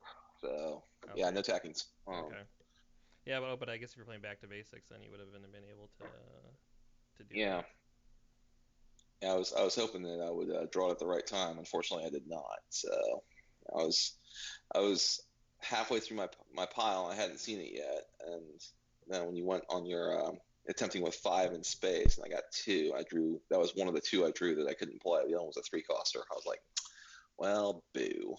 Yeah. But I can't complain about getting micro team when I'm running a 20-point mission and no Alpha 5 approach. So that's Yeah, yeah. I think anymore I've been thinking that like strength, high strength people and strength missions seems to be the way to go anymore. I don't know, because there's a bunch of dilemmas like, let's no, that's see a good here. answer for a lot of the common Like the dilemmas. weak will Like, perish is pretty popular, right? So that and gets. adopted authority, I drew multiple times and I didn't play it because I didn't think it would hit. Like I think it would stop one and just go under, and that wasn't worth putting a dilemma under for me because I'm like, yeah, like everybody has strength, high strength for avoiding kills, and they all have low integrity, and so I didn't have what I needed when I needed it to punish you for your low integrity. I mean, you kept putting my Gomtus and stuff on the bottom of my pile every time you played up a toll. So I was like, well, Oh that's no yeah. good. Oh yeah, when I saw Gomtu, like this deck cannot pass Gomtu at all, which is like 5 years ago would One have been better. would be the end of this deck. But people don't play a ton of Gomtu anymore, which I think is good. I mean, I've been playing more Hall of Fame, so I don't put it in that obviously because it's in the Hall of Fame. But in my standard piles, I'll usually run at least one Gomtu just to because it's never not been good. I mean, and I've actually gotten it to hit even against Fed decks just because I have all these setup dilemmas. Like, if I stop all of your low cost people with slightly overbooked, then Gomtu hits even if you're playing Feds. Because, yeah. Yeah, that's why I attempted the space with when there's 3 under. That's why I attempted with 5 because I was like, well, I don't want him to. If he draws Gomtu, that's gonna be pretty bad for me. So yeah, I think I are you playing NSX in your dilemma pile? Um, Because that was not one thing that I not could in have this ran one. into. No, because I was relying on my unfair terms to get my planet kills early. I mean, that thing plays for free in this deck, and it's just it didn't do very well against you, but it's done pretty well overall. I mean, like the reason I had 2 mod wins is because both my opponents and I were just killing all of each other's people. And it was like when I said on the board that these were epic slugfest. That's I wasn't kidding. Like I was killing people, they were killing people, everyone was dying. It was Oh yeah, like I know Greg's playing a big kill pile, and this deck is I don't know I have a lot of kills in this dilemma pile too. Obviously, and the discard is pretty brutal. hmm Uh, yeah. I mean, I, I'm not sure if it's just I'm not capable of building a small deck, but like no matter how like much of a streamlined solver I set out to make, I still end up with like at least 50 cards in there most times. So discard piles don't bother me a ton. Like the only thing that I really discarded that I didn't want to was my Talera. I was hoping to get her into play and then use her to get some bonus points because then I had like when I played Lojal, if I had points at that point, but I need them for skills. But like you can get a couple Bajorans out of you, just go pile and drop them at your headquarters to reinforce, or Krim can let me get a oh dilemma or yeah, something like that. yeah. But it just I didn't have the points early enough to be able to really make use of that because Do you you, killed you know. do you So, do you use Garak? I mean, I saw you had him, and I was wondering if you had battle in that at all, maybe as like a. Yeah, I didn't see him draw any battle cards. I was kind of just curious if. no, I mean, I I guess he's was good. He's got the acquisition, and he's got the crap 7, which was obviously was a yeah, buff. that was dumb luck, but he's got intelligence for Rogue Board because DS9 don't have a ton of intelligence people. Yeah. He's a Cardassian, so it's another color I can throw in my rainbow deck. Oh sure. Um, Yeah. Yeah. I, Yeah. I mean, I have 2 of him and 1 Ducat in the deck, and he's pretty good. I actually started out when I started working on this deck, I started out with the concept that you post on the board about like have Garrett kill Quark over and over again and Yeah. keep playing him and downloading stuff and putting dilemmas under, and I'm like that sounds like a lot of fun, and then I just couldn't get it to gel in a way that made sense. So I broomed that idea and just turned it into a straight solver with.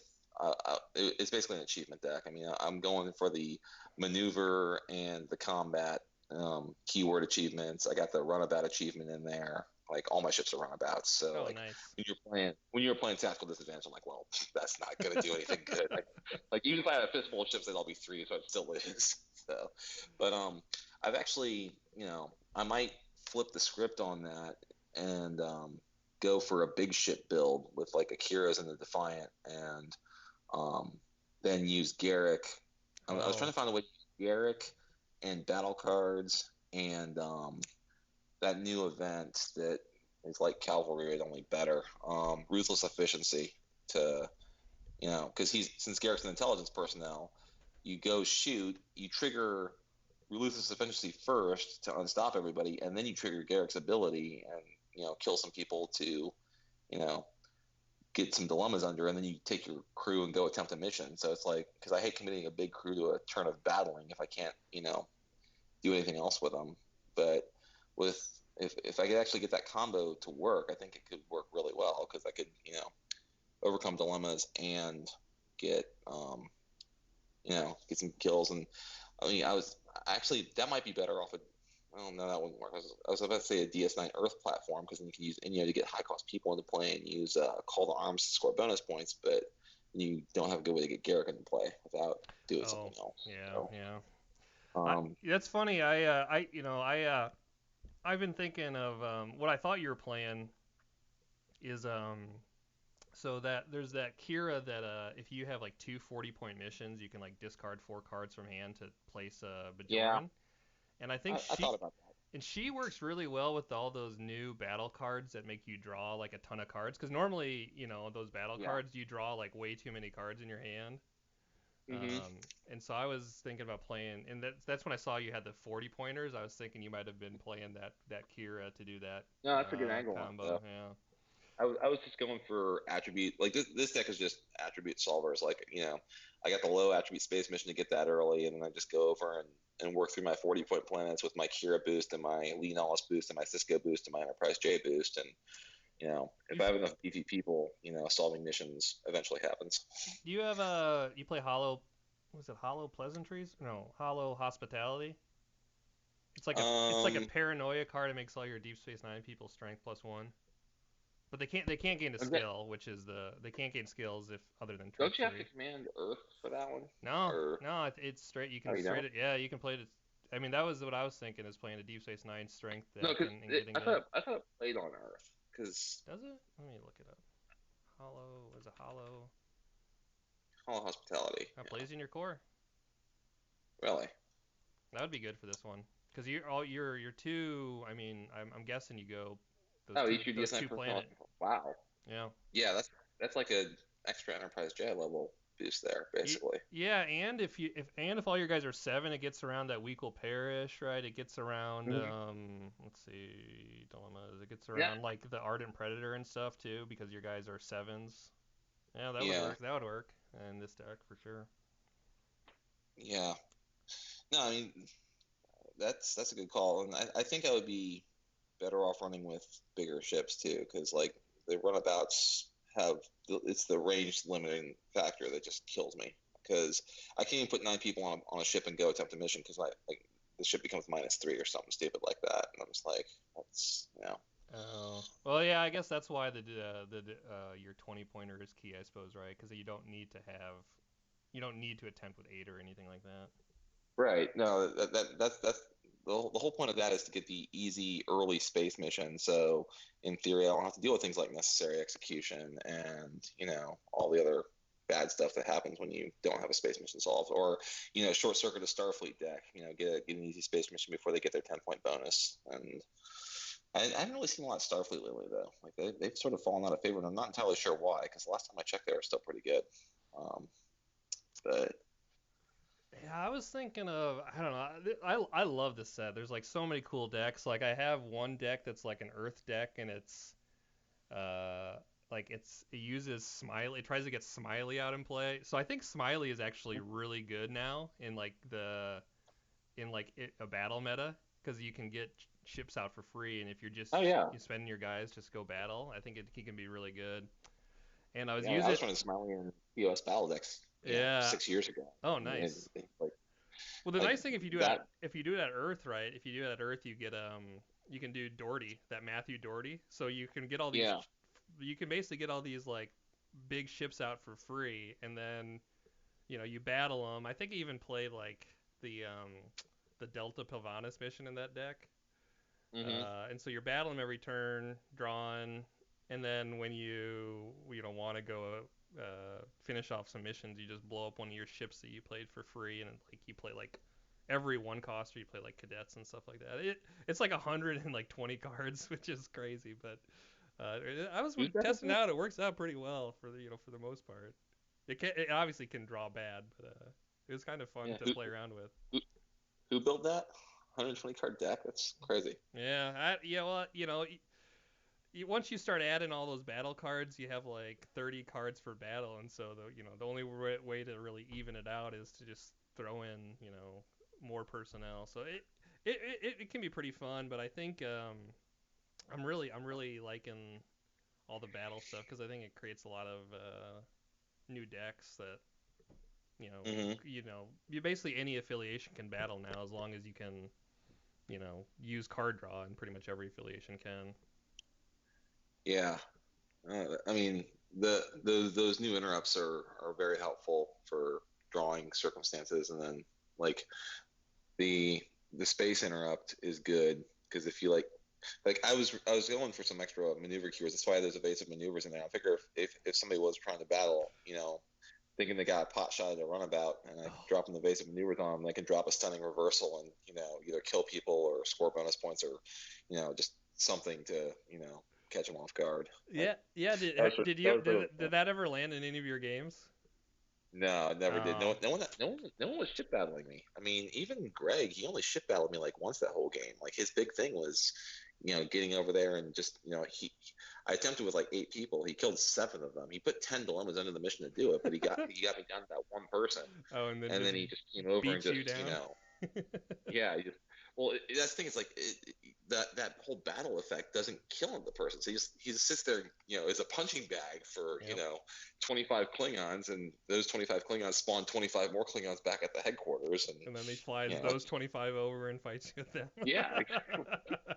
It's I nuts, was man. like, dude, I let me think know it's super cool because it's like, it's kind of it's slow, right? So it's like a slow battle deck, but it kind of forces, once if you don't know it's coming, you can get just steamrolled by it, obviously. But if you kind of have a sense it's coming, then you have to like play around, making sure you yeah. like put extra people down on the planet, so he has to at least throw like 5 Cleons to fight you instead of like Hmm. one. And then that Right. case he can't, then he can't like cycle through the entire deck. So I think it's I don't know if it's unfair, but it's unfair while people don't know about it. But I think when people know about it, maybe it might be different, And they're events, so you can save event destruction for it, I suppose.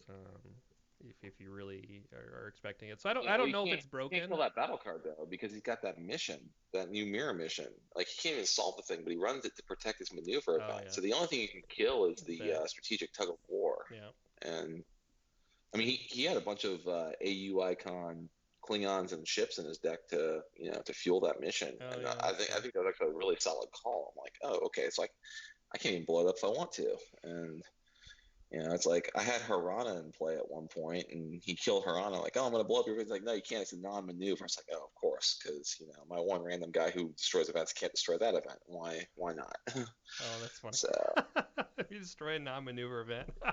That's yeah, oh but man, that's the only funny. thing he had in play at the time was the maneuver event. I'm like, that just figures. Yeah, that's. So you played Greg. I played Greg. Who else did you play?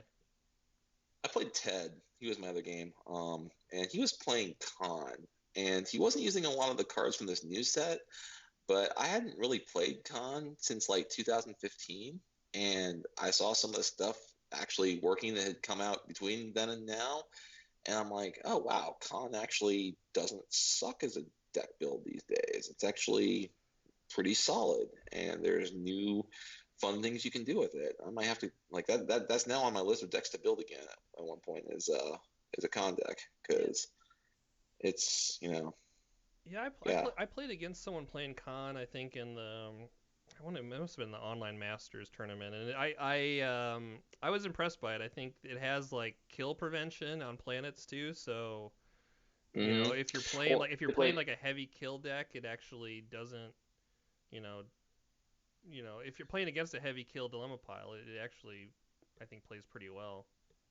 hmm Yeah, and actually his own dilemma pile was pretty good because he was running 8 pointers. He was running Oh. was it the um the one where it's like you take command of 2 people and put them on your SETI Alpha 5, and Oh you know, yeah. so Okay. like he was it's like he killed 3 and captured or took command of 2 of them at one point. Like I had a whole crew just like disappear. It was So really, all your games were just mass murderer. oh, absolutely. Like I'm Nice. just like, this is crazy. So yeah, no, there's no just standard attrition. I'll attempt with 9. You stop 5 of them, and the other 4 can't solve, and we do that a couple times. No, that was way too boring for my games. It was I'm gonna murder some people. I'm gonna murder some more people, but like, and the other thing I noticed is con that like it's not care at all about my you know my unfair terms and my slightly overbooked. Like there's like I Oh, couldn't do because anything. It's they're like all like fours, right? Yeah, they're all fours that exactly. really cost 2. Yeah. Okay, yeah. That's So interesting. yeah, like Dalrock didn't do anything, and Balrog, I and then the rascals won't even work because you don't have a headquarters, right? Yeah, exactly. Which that's kind of I cool. felt like dumb because I drew that and I'm like, ooh, this will hit because he's got everybody comes forward. And I drew it. He's like, yeah, I feel that, but it doesn't actually kill anybody. And I'm like, oh well. I'm like, well, on the plus side, you gave me 2, and I drew that one in a space dilemma, so it's not like I could play something else. And I made a bad move. I just can't read cards. So I mean, it's gonna solve the mission anyway. But it was definitely not optimal. But yeah, where I was able to stop him though is I had some of my other kill dilemmas hit. Like I had cornered hit, and I had dragon's teeth hit because Oh yeah. those 2 dilemmas were good against Khan.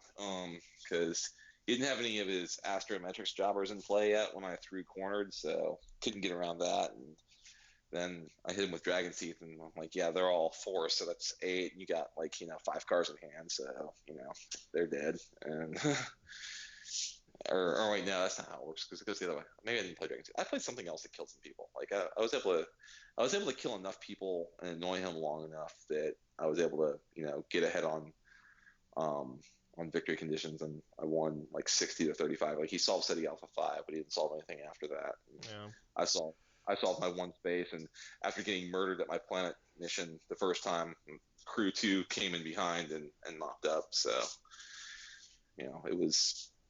it could have been worse because like the other thing he threw at the planet mission was Sylvia, and actually I had the skills for it. I think if he had played them in a different order, he would have been able to pull it off on me because I used like a security drills and got enough skills to pass the skill side because I didn't have enough people to pass the attribute side, but I passed the skill side, and then Oh yeah. Those security drills are really good against those 8 costers. yeah, well, security drills basically won me the game against Greg because I solved my space mission on my first attempt. He threw a macro virus, which that can be brutal with these new interrupts because if that thing Oh, hits, I got macro virus in this deck. That's for sure. Yeah, yeah. That's a yeah, really good card if you're just if you have a bunch of those just stop a guy to to draw yeah, 2. exactly. Yeah. So that gets brutal. And I played Bashir early against him, and I went and attempted with like 4 or 5 people, and he played Secret Identity on Bashir. And I'm like, okay, so is he trying to kill me or is he trying to take out skills? And I thought he might have a where no one has gone before behind it. And actually, I think I had 6 people next. I'm like, okay, if I get the skills, I have the integrity to pass where no one. If I can get exobiology and medical back in, and I was looking through my people, I'm like, oh, Elizabeth Lenz has exobiology and medical because I had leadership in the team, so I brought her in. Oh, And that was oh, the right call oh, because then brutal. And then macro Macro virus Virus whiff came. then. So then I'm like, okay, I'll stack 2 feds on security drills and kick up I think it was like 2 bio, and it was like bio exomed and multiples or something like that. And I was like, I needed 1 more of each. So like, okay, stack, and there we go. So that got me to solve. But so I ran back to my headquarters, and then I'm like, okay, he's probably battling. I'm like, do I just want to wander out to a planet and get beat on, or do I want to like, do the build up 25 people at my headquarters and then just, blitz the planet? Right. I'm like,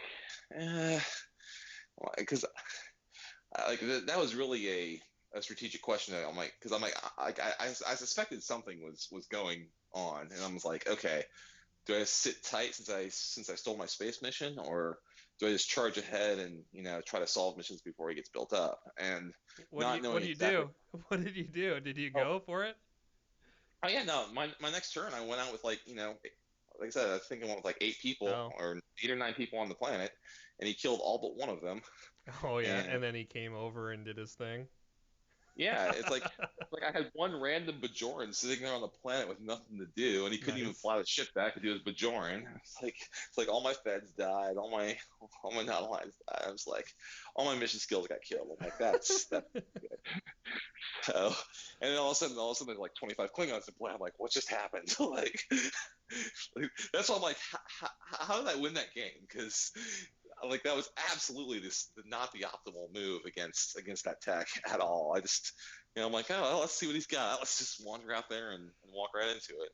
That's what happened. But like I said, it cost him 10 dilemmas. So when I finally did get rebuilt, I auto solved the mission, Right. and then I was able to and he played 25 Klingons, but they were 25 bad Klingons. Like I was stopping, like he was attempting with 9 all over the place, and he was giving me enough to stop multiple attempts, and I was able to time skip a couple times and keep that contained. And he solved one mission, and he almost, let's see, it was like I went second in that game, and like right as I was ending my turn, time went off. So if he had one more turn, he probably would have gotten another mission and taken the lead. And then I would have had to solve my last mission on my last turn. There was like 1 dilemma under it, because it was, and I didn't have a lot of people in play at that point, so it was a close game. That's interesting. I wonder how, like, how many people are gonna play. Now you gotta be careful about ever leaving like one guy on a planet somewhere, because all you need is like Oh 2 cards yeah, well to basically draw through your deck. Even if you could play like a non-battle deck, and if you can somehow isolate people, right, with like Left yeah Behind or something like that. yeah like he wasn't running Left Behind in this pile, and I'm like, oh, you gotta have that. He's like, oh yeah, good call. Or no, he was running Left Behind. He wasn't running Arena. I'm like, you gotta have Arena. Oh yeah, or you gotta do Arena. Yeah, for sure. Like Especially he's playing he's playing that Cleon ship that makes everyone attributes -1 too. So if he's got that there, I mean, it's gonna be hard for I mean, Arena's gonna land against a lot of affiliations. Just any low integrity. I mean, it would land against me, for sure. Um, but yeah, but with the -1 attributes, like that's gonna land a lot. yeah, it gets brutal at that point. I mean, it's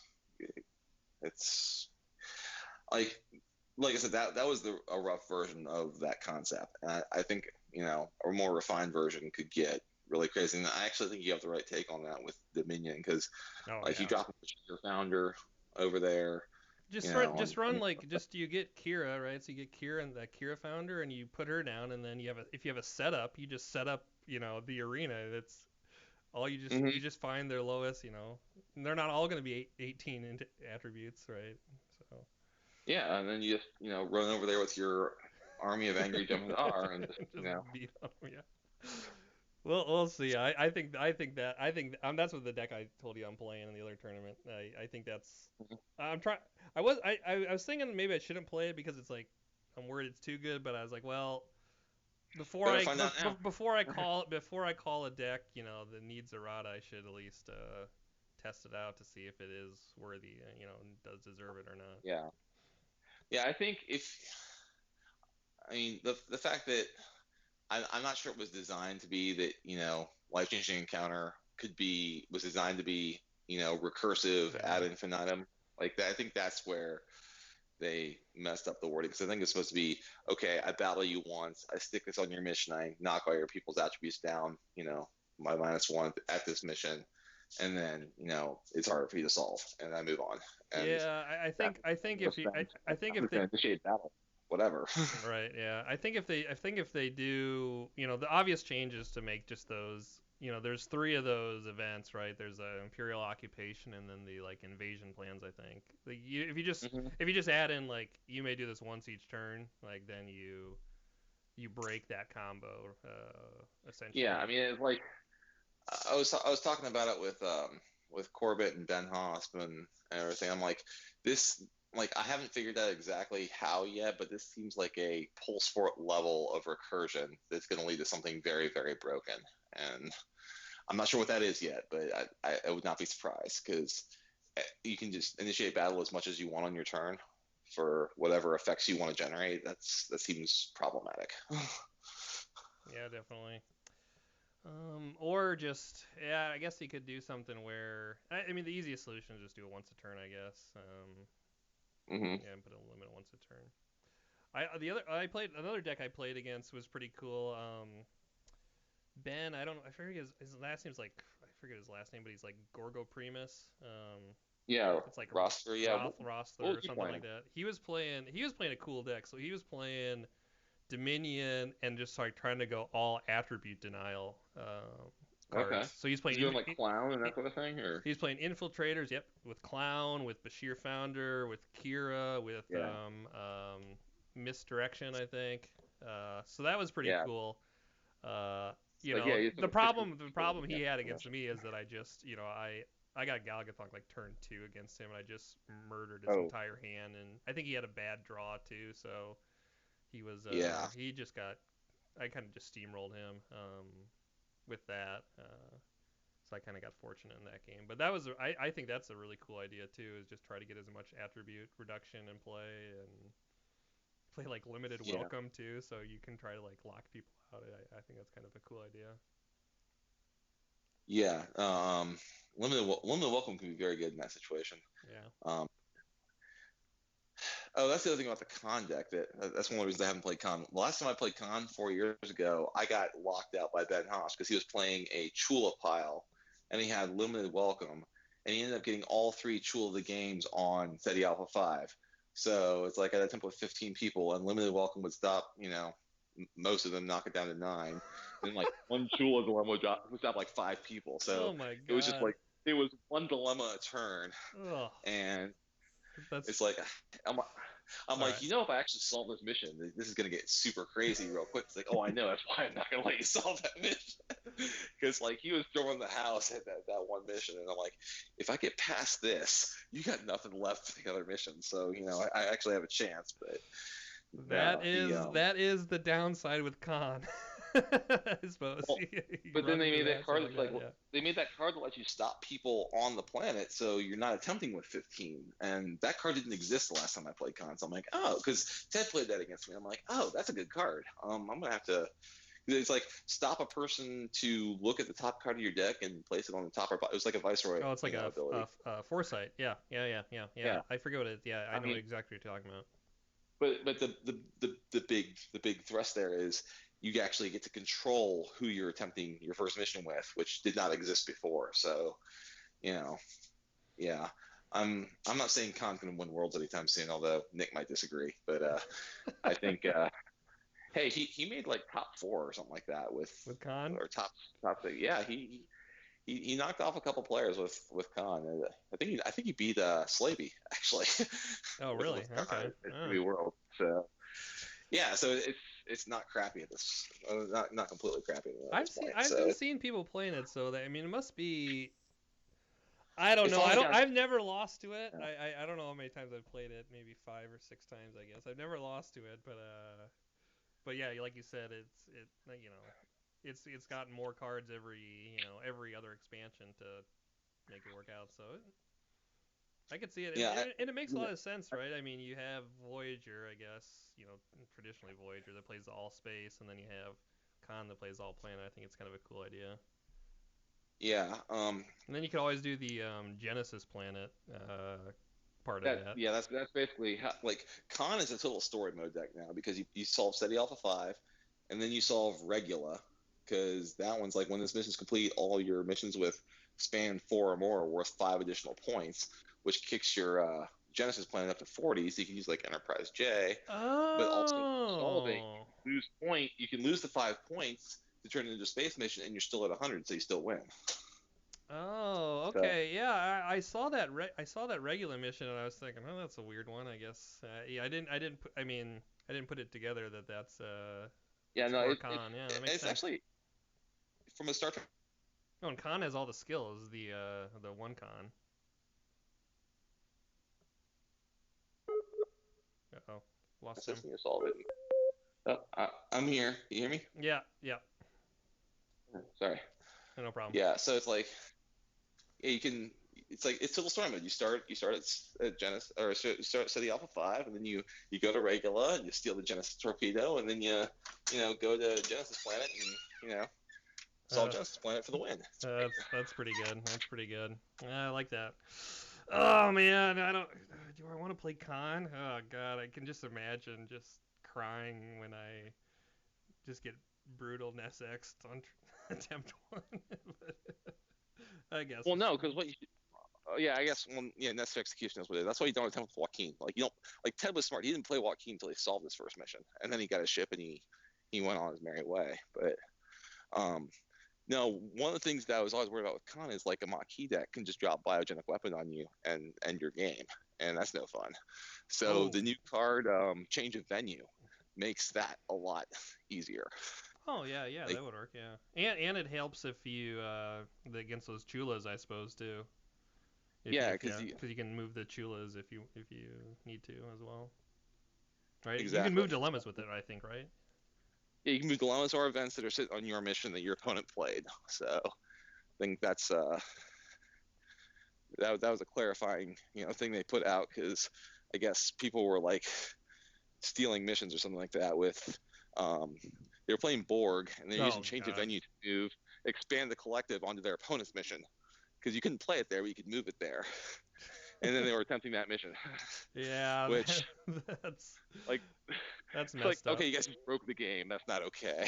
Like this is not one of you. This is not how this works. So um, That's funny. I kind of I understand why they changed it back to what it is, but I thought it was gonna be really fun to do like I don't know like put on like cargo run on your opponent's mission or something like that. I thought that would have been kind of cool, oh yeah, but it's like, oh, you got acquisition. Oh no, you don't. Oh, well, sucks to be you. Yeah, like that's not good. yeah. But I guess the expand the collective is what is a little too broken.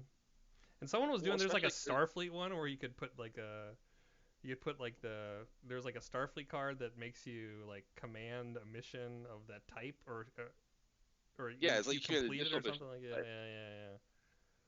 So I Yeah, thought it's like that you was kind of play on fun. your completed space mission, you're considered to command 2 completed space missions, and I'm not entirely sure what that was doing, but I mean, I know there's Starfleet reasons to do that, because it's like, oh, for each space mission you command, it's that something cool happens. I mean, that was sort of what that set was going for, but I forget what. I don't know. It's like if I move it onto your space mission, and like, okay, now I command 2. I don't know. Yeah, Not sure what the point of it. that would have been fun. It would have made some interesting decks. Have you so you probably didn't play. I'm wondering if anyone's gonna do the Sulu with like dimensional shifting. I thought that would be a really cool deck to try to like strand your opponent's ship in like the Delta Quadrant or something like that. I think Ben Haas played a version of that at Texas. He ran a 4-span Gamma Nebula mission and a 4-span Delta Nebula mission, Oh, nice. and it's like he just go attempt it with Sulu and crew, and when you attempted your mission, he like relocate you over there and damage you and strand you there unless you had like a range booster or a 1-span mission or something like that to get out. Nice. Yeah. So Well, I guess that would have been. I mean, yeah, the Deep Space Nine would have worked, but yeah, most people can't get around that, I suppose. Yeah, yeah, like I think that's gonna be a cool deck. I was surprised I didn't. I was surprised no one played something like that. I was expecting. I was expecting to run into someone playing something like that with the Sulu and the moving ships to different missions, but Hmm. maybe that'll be next tournament. Who knows? Yeah, because it's like you bounce them over and then you drop a damage card on them and reduce their range. I think it was like was it precise attack reduces your range by 2 or something like that. Yeah. And then it's like if you have an 8 range ship, you now have 6 range, but you're in a different quadrant in a 4-span mission. So it takes all 6 ranges to get home. So you need something else to have enough range to actually get somewhere. Yeah, you need a 10 range ship, right? Or something Or something like like an that. astrometric Oh yeah, slab. I yeah, mean, yeah, yeah. like it's solvable if you see it coming. It's like, oh, okay, I'll put an astrometric slab in my deck, or I'll play a range booster interrupt or something like that. I mean, Oh yeah. but if you're unprepared for it, yeah, it can be game ending. Like you have to get another ship, you have to get another ship out there, and I was gambling that nobody was going to play that in this tournament because stranding a runabout over there would be bad. Like I wouldn't really have a way to get home. Even if you didn't damage it, it was just sitting over there. I'm like, huh. Like, okay, Gamma Quadrant I can deal with because I have Oh yeah, wormhole, but yeah. you put me in a Delta Quadrant, That's that's a funny. bad day. That is not going to go well. Yeah, the runabouts would be SOL, I think. Yeah. That's why I was hoping to win this so I could just get those achievements and put that to the side and work on something else. But Sorry about that. Sorry to I be know. a roadblock to that one. Yeah, it happened. I'm not MVB where I can just build like a random deck full of achievement stuff and win with it anyway. I'm not that talented. But yeah, I mean it was something fun to try, and I definitely see potential in that 40-point mission DS9 setup. Maybe Kira is the tier 1 way to go about that. Maybe you're right on that because like that's pretty good. Yeah, I don't know. I mean, I that's what I think is really cool about this set is there's like, there's basically been, every affiliation has like their core kind of missions and deck that they Hmm. have, and maybe there's like one or two options that are also tier one style, but there's not maybe there's not a ton, but like now there's like everyone can battle really, Hmm. in different ways, and you can there's another deck I was messing around with. There's like a Romulan deck that does the attribute reduction stuff, and there's that Nirvana mission that you have to add attributes to the weapons of the ship at that mission. So Yep. you put a 9 weapon ship down there. They have to get like a 40 some cunning, and Yep. if everyone's minus 1 or 2 attributes, they're that's That gonna can be get pretty impossible. brutal. That's gonna be brutal to solve too. So there's a lot of cool stuff I think in this set that I've been looking like every day or every Monday to see like what new stuff people are playing, and I haven't seen a ton of really new stuff. I think people are a little scared to try it, but I guess we'll Oh, I see what mean, everyone else is playing this tournament. I think there was a lot of cool stuff. Like Greg's deck was cool, Ben's deck was cool, yeah. your deck is cool. Um, My deck's rough. I mean, like 56 card deck with a 51 card dilemma pile. That could probably be honed a little bit and trimmed down. But Well, I mean, it makes a you ton of know, sense. You got the 20 point, and then two 40s. Like that's a perfect deck to run, and you can run well, it out a lot of my different my ways. theory was if people are gonna come shoot at me, they need to shoot at me early because I can hide. I can keep my ships in my headquarters if I have the space mission solved.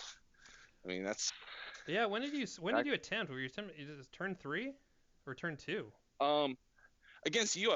I drew nothing but personnel and ships. I'm like, well, I'll just throw some people down and go attempt on turn 2. I mean, Yeah, I thought see it what was turn happens. 2, and I was like, oh shit, this is gonna be a rough one, and I had to like burn it unexpected, and I don't know, I got lucky obviously, and then hit a couple people and had to make you go to planet, which Yeah. was the Oh, I turning think the point of luck the evened game. out because I saw that second mission with that racial tensions poll and the dilemma draw the previous turn was Oh, complete oh, dumb luck because oh, that the was brutal. The timescape fell time, to the tomorrow. timescape, and then the timescape plus like a stop that doesn't go under. Yeah, that was pretty good.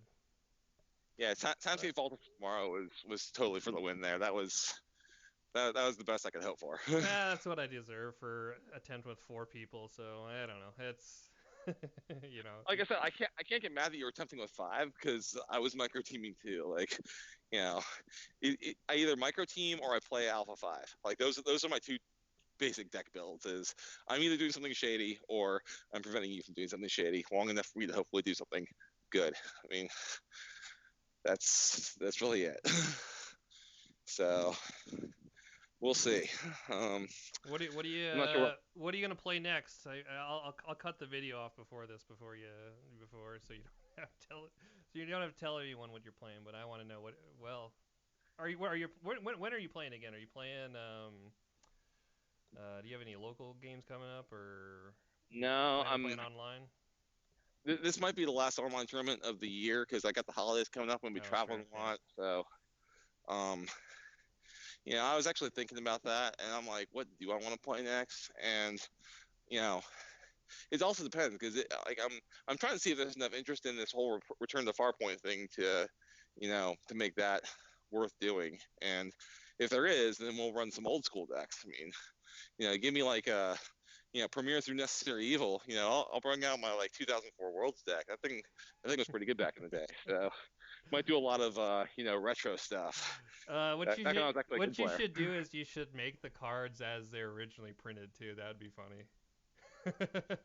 I don't know. So that everyone gets to experience the broken decks throughout the history of Star Trek. I'm not sure that would be encouraging people to keep playing. Yeah, that's a good point. I guess once you get Berlin walled, you'd probably decide that was the end of your event. Well, and if nothing else, it's like, okay, well, the cards are what Lackey says they are. So if they've been errata, you'd have to add you have to add the old images. That wouldn't work out. I don't do Lackey programming. I'm not smart enough to do that. I don't have access to it. I just let Marcus, update Lackey whenever a new set comes out or new errata comes out, and we play. It's like, so it was like, hey, what's Devanani Ral's strength going to be for this tournament? I'm like, whatever Lackey says this, because I'm not even dealing with it. If he's a 2, he's a 2. Yeah. How are you playing? What are you planning on?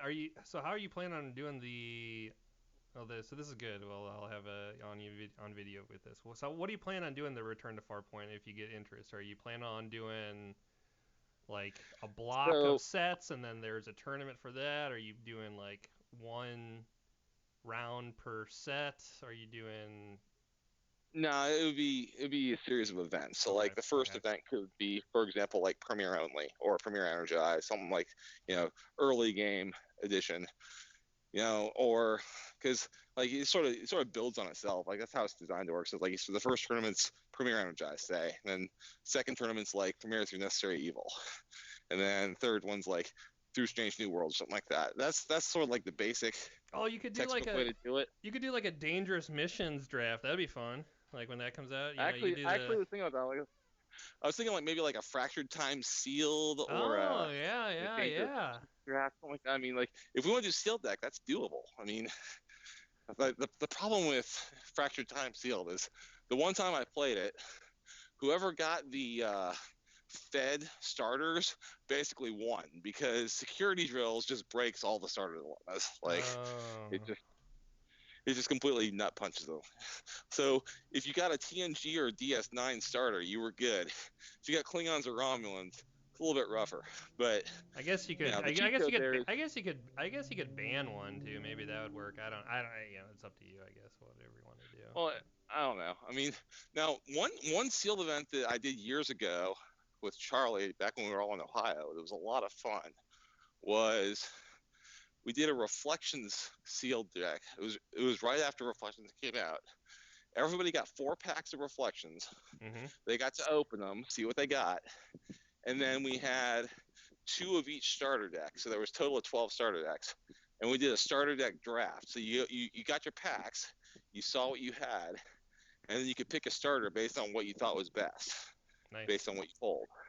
And that was actually both fun and balanced, because you get Reflections, Dilemmas, and I think I got a counterinsurgency program and as a random Necessary Evil rare or something like that, or maybe it was a foil, I don't know. But it's like there was old stuff, but like there was just enough new crazy stuff mixed in that it wasn't like too predictable. I like Like that. I know, Isn't there like is there a pack generator on? I think there's a pack generator online, isn't there? Like in Wacky there is. It can generate packs of 1E or 2E. I was playing around with that the other night, and so if I were to run Reflections, sealed online, I would basically say, okay, I'll generate your packs, I'll email you your card pool, and then you can pick one starter to add to that card pool based on what you have, and then build your deck from that. nice. I like So that idea. I think it'd be fun.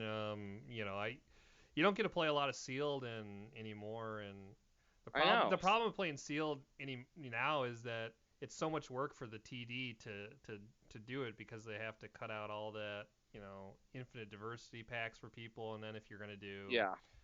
if Like, you're gonna that's do the like thing you 5 packs, right? If you're gonna do 5 packs for people, that's what is that? It's like 75 cards, so that's like 9 sheets just for Yeah. those packs for Basically. one person. So you can't really expect a person to put that much work into Well, no, like the that's sealed. like But if you do it you're like online, going yeah. to Gen Con or something like that. Oh yeah. Yeah. But yeah, no, like I can do sealed deck online. I figured out how to do that. That's easy enough. Draft online is still pretty rough because like you get the card pool, the pack, you pick one card, you cut it out of the text file, you paste it over in your text file, then you send that text file to the next person, and it goes around, and that's a lot of work. I mean, I'm not sure people want to do that. I was thinking of So- right. I do like for my work. I do like some coding. I was actually thinking when you mentioned the return to Farpoint stuff. I was thinking about like different ways. And I was like, I could probably design like a Python script or something that could do that. Or as on some website or something like that. But I don't know if you get to the point where you're thinking of your want to do like a draft or something like that. Let me know. I'll try to see if I can like write a Yeah, I'm program willing to to do it run or something like that. I'll run anything. I'll play in most things. It's just a question of where's the interest. If the interest is there, I'll run it. Like if people actually want to go through the hoops of building either doing just a pack generator plus starter deal, or if they want to do a draft, if you can like write a script to do a draft, like here's your pack, select which one you want. They push a button, that pack disappears, next pack shows up, and I'm not sure how that would work in real time, but like I agree it should be something that's codable, but it's like you have to have. Well, yeah, you'd still have to have like people would have to be. I mean, to do it within like a week, like if you wanted to draft all of the cards in a week, people are gonna have to like pay attention, and Yeah, like and then log on to you run portal into today and stuff about draft the people in card. Europe that if I send like my pack to T-Jark in Europe at 4 in the afternoon, he's not gonna get it for another like 5 or 6 hours when he wakes up, and then assuming he even like gets up and immediately does it. So Yeah, like you gotta have some dedicated players who really want to do this in order to do it successfully, because it involves a lot of pre-game work. So maybe we'll start with a sealed deck situation and avoid the draft situation. Like Yeah, I think a that makes sense. Reflections 2 sealed is doable.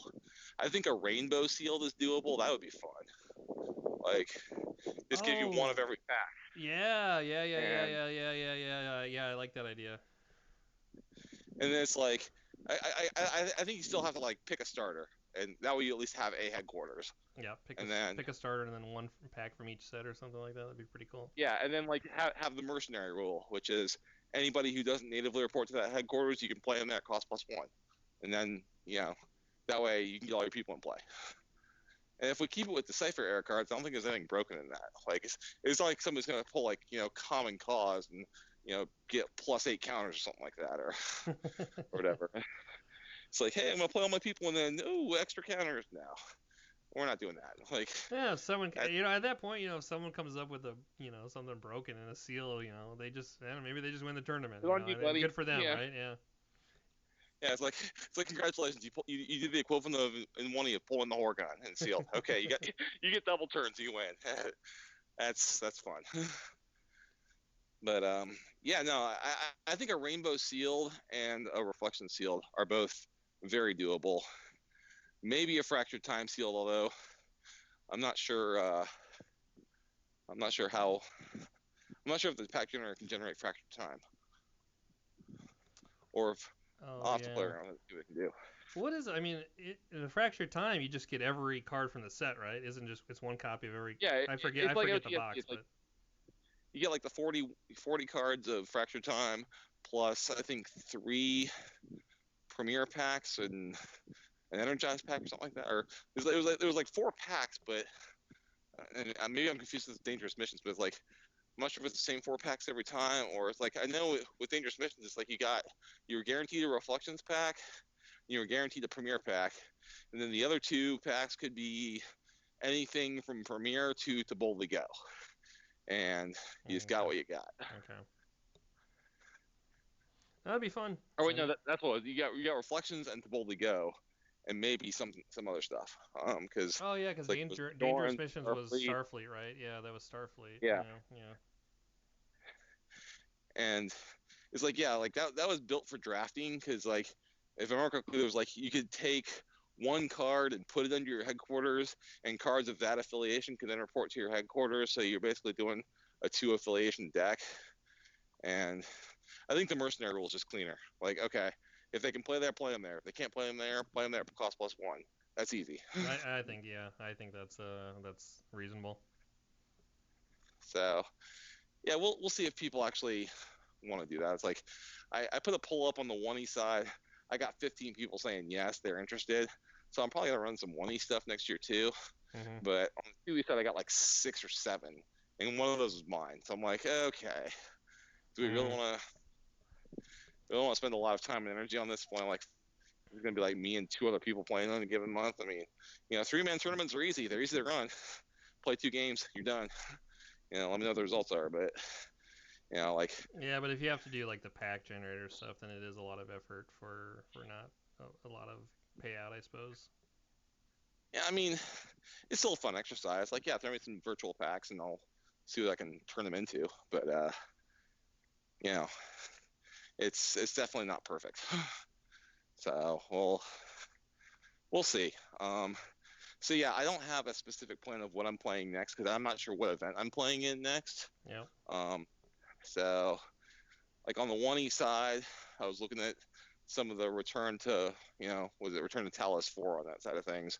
Mm. They got some interesting there's some interesting concepts there. Like, See, uh, I'd play 1E sealed. I mean, I don't like playing 1E constructed because it's just like yeah, a science experiment basically. But 1E sealed is fun. I love it when we do the you can't really do it. I don't know. It'd be hard to do it online, but like we do like the tin draft oh yeah, live here, and Tindraft's that's a great. blast. Yeah, that's a blast to play. That tin draft in what was it Nationals and that was the year I came out there. That was so much fun. Oh yeah, you were Having out for the that one. Yeah, yeah, I remember that now. Yeah, yeah. for one of them anyway. I think you had one a couple weeks before because you had all you were drafting all the cards to like completely blow up my pack. So I think you know you figured out a couple things, but I don't yeah, know. I no, mean, some of those guys like Johnny is a good drafter for 1E10. I know he always seems to draft something pretty good. But I don't know. yeah, It's fun because then you're playing. It's just nostalgia. It's just a total nostalgia trip. yeah. Well, so one of the things I was thinking of on the 1E side is doing 1E Premiere with OTF, so all the broken stuff not there, but Premier deck building rules. So you had exactly 60 cards, and that included your missions. So you had to figure out, do you want more cards in the draw deck, or do you want more dilemmas? And you actually have to balance it out. I think that's actually an idea Corbett suggested a couple years ago for going back to 1E, like call it like pure format or something like that, where it's like old school 1E deck building rules. And I'm like, that could actually work, but you have to do it in OTF format because otherwise it gets stupid real quick. Because Kivas, Fajo, a bunch, red alert, drop all your people, game Oh over. yeah. But if red alert's I remember banned, old Red Alert. Yeah. I think when we did the tin draft, I think there's like I mean, I think they use OTF rules or something like that, so they take out all Yeah. the cards that are It's like you errata could and draft, they you put could something use new it. in. So Yeah. it's like, okay. So, yeah, I mean, I'd be very interested to see what early era Trek with OTF rules would look like, because that could actually be interesting.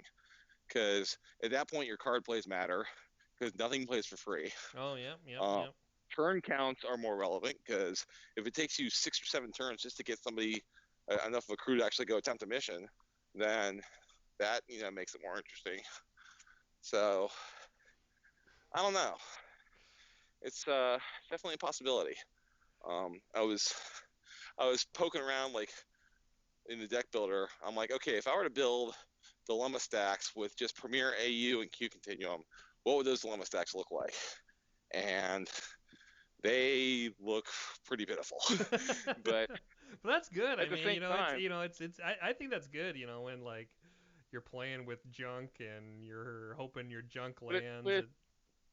But it's like in that format, killing people matters. Like if I kill a person, That's a turn. That's a turn's worth. Yeah. It's a turn's worth, and also, unless you're willing to use another card play to get him back with like a rescue or something like that, then he's gone. Like dead is dead. So. Oh yeah, Armus, Skin of Evil. That was a good premiere. I remember that was a good premiere dilemma. Yeah. So back in the. So then the challenge comes. Okay, how do I set this up so that I can actually get you to attempt the mission with your real people and not just your red shirts? Because I mean, you can red shirt through Armus. Okay, Ensign Ricky dies. Whatever. Next, send send the next sacrificial lamb down, and then come in with your. I mean, and this is also a time where, one person can solve a mission by themselves. So you clear out all the craziness, and then, Captain Picard rolls in and like, yep, I got this. There you go. So, I don't know. It could be interesting. Like, I was thinking like Premier AU and QC and like First Anthology if you wanted to run like random Garrick or Telechromor or something like that. But, like that, like circa 1996 card pool, like pre-First Contact, pre-Fajo, old school. And I think that could be good. God, that'd be fun. That's nostalgia trip for sure. I remember when back in the day, like we would it was me and two of my friends would always play, and so there's three of us, so we'd always play a multiplayer game, which was a blast. Oh yeah, I think everybody at some point back in the 90s had like some homebrew version of Star Trek multiplayer. Like I remember going over to my buddy's Ray's house like my freshman year of college, and he had a couple of friends over, and we would do like some people do spoken wheel. We didn't do spoken wheel. We just did spokes. So it was like however many players there were, you had that many 6 mission, space lines around the central point. And then after Fajo came out, the central point became a black hole. So it's like that put a clock on it because all of a sudden missions started getting eaten. So it's like okay, do you put your outpost on the outer end to buy you more time? You put it closer in because that's where the weaker dilemmas are going to be. Like, because everybody put Cytherians on the outermost space missions. Because the rule was, if you got Cytherians, you had to go into the middle and out a different spoke to score the points. So you had to like go around the black hole. Nice. It was super crazy. Like, I don't even remember if anybody ever actually scored 100 points in any of those games, but like we sit down and throw cards for a couple hours, and it would just be complete. It was a total shit show. It was great. Yeah. That was how most games ended. I think is when like two guys teamed up and just blew up the other guy's stuff, and then we just like, all right, this guy's out. I guess we're done. We're done. Yeah. So, I mean, people have been asking for like Voyager warp speed sealed. I'm like, okay, I can. Now that I know I can generate packs, that's easy. It's like, here's a Voyager starter and 4 Voyager boosters, and there you go. Play warp speed. Have at it. And apparently that can get pretty crazy, because. I think by that, I think when Voyager came out, I like stopped. I don't remember. I didn't. I think I stopped picking cards around like Blaze of Glory and 1E, and then picked up 2E after it had been out for a while. Yeah, I played 1E through its end. Like I was at 2002 Worlds. Oh. The game was completely broken at that point. It was like totally degenerate. It's a question of who had the most degenerate bullshit, because that's who won. And it wasn't me. I only had somewhat degenerate bullshit. So, you know. Um, but yeah, like Holodeck Adventures just made it even, like, it took the Delta Quad and stuff and just, dialed it up to 11 on as far as the crazy scale goes. Oh Like, yeah, yeah, I oh, remember the Delta. now I'm gonna play, a whole bunch of people a turn, and then I'm gonna play Sherlock Holmes. So next turn, when you play like 2 people, I'm gonna refill my hand and do it again, and it got stupid. So, like, I remember Franklin Kenter won Worlds that year with like 9 dilemmas in his deck because he would like win on turn 2. It's like, oh, I don't need more than 9 dilemmas to hold you off long enough for me to do all my stuff. Yeah, that probably isn't. That's the science. That's the one science experiment. Yeah, exactly. So I welcomed to it with open arms when it came out, because I'm like, oh hey, you actually need like multiple people to solve a mission, and you actually can play people and draw cards, and you don't get locked out, and if your opponent's battling, you can hide at your headquarters and not get killed. That's a novel concept, because that was also in the days where, like, armada full of ships shows up at your outpost on turn 3 and blows you off the board, and you sit there for another 45 minutes while they work through your dilemmas, or you just concede and go get a beer from the bar, whatever. Yeah. Yeah. Like, either way was no fun. It's like, okay. So yeah, good time. So anyway, yeah, next year 2020 tournament series. I was thinking about doing alternating months between 1E and 2E, so that would be like 6 2E events if I actually ran all of them. I was thinking something in the realm of, starting with Premier only, doing a couple constructed. If people want to do sealed, I can work like a sealed deck or 2 in there. So, on some level, it actually sounds like more fun. So yeah, I think if you're gonna do it, just I guess one suggestion, you might. I know like the big thing is always like when there's like multiple people are running tournaments in the same month, then you basically get the point where that's people. my concern. It's like, yeah, so like I it's don't know. one thing to run things in January and February and there's nothing going on, but like once regional season hits, I've been running online regionals for the last couple of years. Those have been reasonably well attended. So do I want to like try to run a side gig too? Like, because I'm good for about one tournament at a time.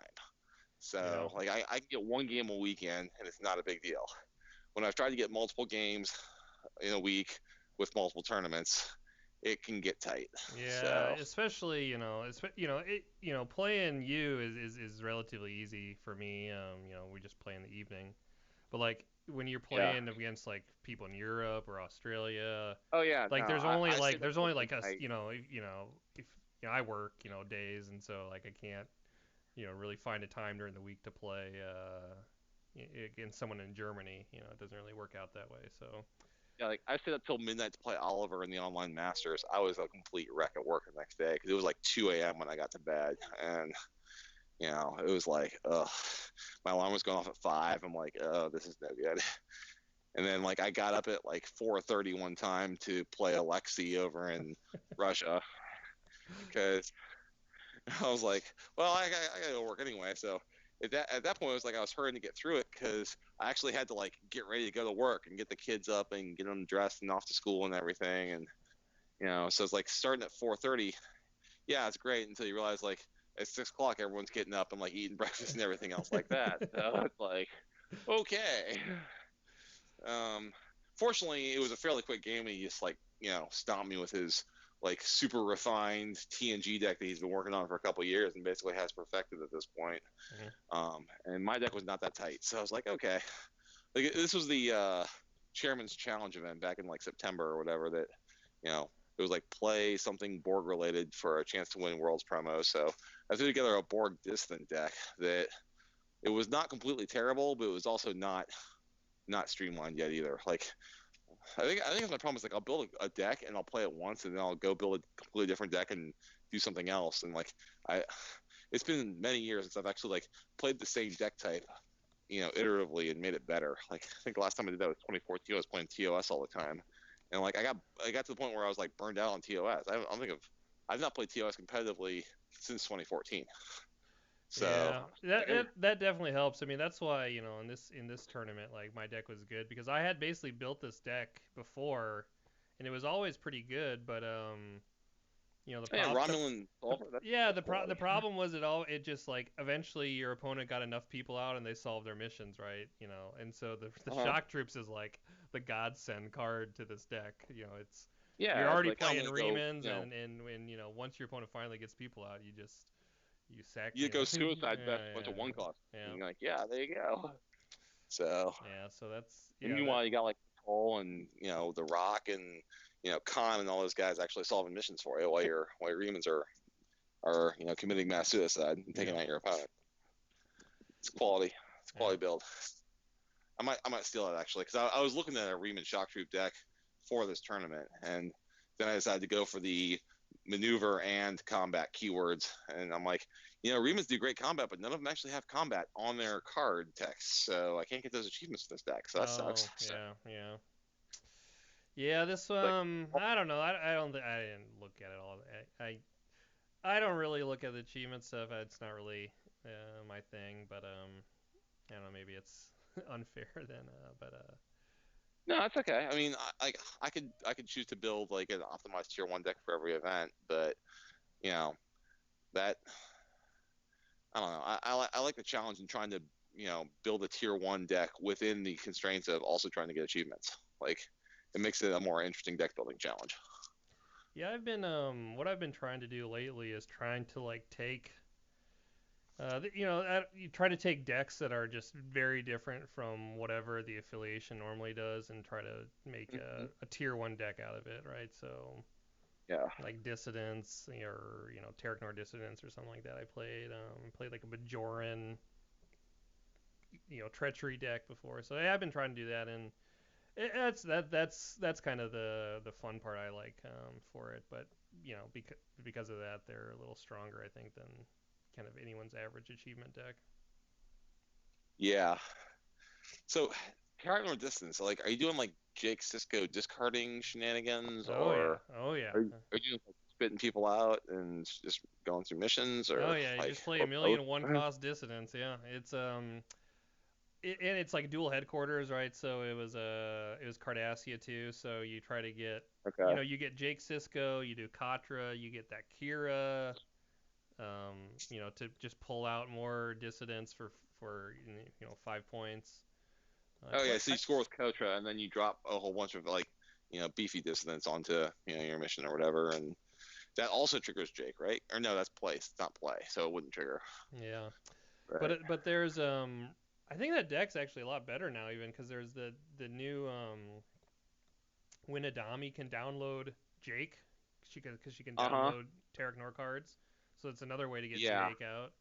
And then if you are playing the dual headquarters, you can play the new Cardassian ship that when you just begin an engagement, they discard, Yeah. six The cards from their hand or from the top of their deck. So you can just play, you know, life-changing encounter and just go fight them and Yeah. See, I was win or afraid something was lose or gonna whatever, something do like that. something with that ship. That's why I ran the standard orbit. I'm like, okay, well, maybe I'll draw it in time to actually stop the total crazy. Because like if I saw that ship at the table, I'm like, okay, I'm sitting at my headquarters and drawing for standard orbit, and when I get it, I'll play it, and then I might go do a mission because you know that's just stupid. Although the runabouts do help with that, because like, okay, you hit my runabout, I discard three, whatever, Oh yeah, yeah, definitely. Yeah, yeah, I guess that is an interesting card. It kind of sucks it's for Cardassian because Cardassian already are pretty good, so Yeah. whatever. But I don't know. But it goes I well with like that the idea. It commander definitely they works made for the like a few difference. sets ago. They made the guy who like is the commander for the ship, and they never made the ship. So it's like at least they finally got that matched up. Yeah, yeah. Because And he's good with that. this I mean, he's really good on that ship too. So well, yeah, because he's like when you win, they discard three. So you go into a fight against a 5 or 6 cost ship. That's like 8 or 9 cards they just tossed. So that's pretty good. oh yeah, definitely. Like And that. there's a lot of decks that are are pretty small right now that I think that can Mm-hmm. obviously really damage. I don't know. All my decks now are like I can't even make a deck that's not 70 cards anymore. I always just try to just like, I don't know, try to throw in too much and then refine it down. But I don't know. I think if you just kind of get the ratios right, sometimes it just works out. So Yeah. I don't know. I think I always try. I've played like just the straight solver before. I played that in the Masters and that was a mistake. But Hmm. I don't know. I never play those well, and so I always have to have a wrinkle somewhere in the deck, and Exactly. it makes it a little more fun, I think. Yeah, that's true. I mean, you can play a drop and go sorrow, but like that's the sort of thing I'll play when I don't want to think about playing. It's like, okay, I'll throw some people down, I'll go attempt the mission, whatever. That's easy enough. Yep. So yeah, so that's good. So how do you want to do this? Like, I haven't posted any results on the board yet from our game. Do you want to like put the video link up there in pro mode or something like that before we actually turn the results in, or? Oh yeah, I mean, you can just, I mean, I put the results in the tournament system, so that's recorded. So you're definitely officially winning the tournament now as the only undefeated player. Oh, well, I don't know. That's fine. I was just, I mean, if people post, but it's not. I don't think it's visible until I finalize the results. Or maybe okay. it is. I don't know. Oh, are we the last? There's more games going on, right? There's 2 games outstanding still. It's I think it's Ted and Marcus, and the undercard game, Chark and Oliver. Okay. Like whoever wins that game is going to finish second. Well, I don't know. I mean, just I'm just not gonna post anything in the forums about like who won, and then I'll just post the video and like the 2E gameplay, and yeah, I'm gonna have to edit it, so I'm gonna have to. I haven't ate anything, so I'm gonna grab some food here, and then I'll spend. Usually I just do a voiceover during the game, so I just have to spend like an hour to do it, but I'll just post online and whatever, and people will, if they watch the video, they'll get the result from it, and then whenever the tournament's over, you can just post it like normal. It's not a big deal. Okay. All right. Yeah, that's fine. We'll do it that way. That sounds good. That way, there's some suspense if people want suspense. I mean, I'm not sure. Yeah. I don't know. I think it'll be. I don't know if people, how much people like the videos of me playing. I just look at I don't know, they don't get, none of them get a ton of views, but the videos I make that are just like set evaluation and stuff, those tend to get more views. And when I was talking to a couple of people that were watching the videos, they said that they would prefer that if I just do commentary on the videos rather than just post the game videos, because it's really hard for them to pay attention to what's going on in Lackey. Mm-hmm. Like, just by they basically have to sit there and like intently watch the game. And if I do the voiceover, they can just like, I don't know, listen on like their earbuds or something and do something else if they really are interested, and then they can still follow along. But just kind of I don't know, if people like it, I just think it's kind of interesting if they were trying to watch a game basically. Yeah. Cool. All right, man. Well, I need to get to bed. It's 11:30 here, and I have work in the morning. But good game. Thanks for playing. And I'm glad we started early because it gave us time to, really, kick it around on different cards and decks and tech and everything else. It's good conversation. Definitely. So probably so the video I'll have the voiceover like during the game, and then I'll cut back to our commentary. This commentary we've had after that, so people can listen to that, and I'll put a couple links on like when that stuff happens. So I don't know, usually it's like 20 or 30 people will watch the videos, so it'll be entertaining, I suppose. Okay. Well, I'll be honest. I have to plead guilty. I've never actually watched any of your game videos, but I'm gonna have to check those out because it sounds like it's interesting. Well, I don't know. Like the old ones aren't that good, I think, because of the lack of because you have to pay attention too much. If you have to pay attention for like an hour, that's bad. But I'm hoping the commentary is a little better. I haven't posted any of them yet because I'm waiting for the tournaments to get over. But I'll post this one I'll post this one and then the other I guess one or two that I have.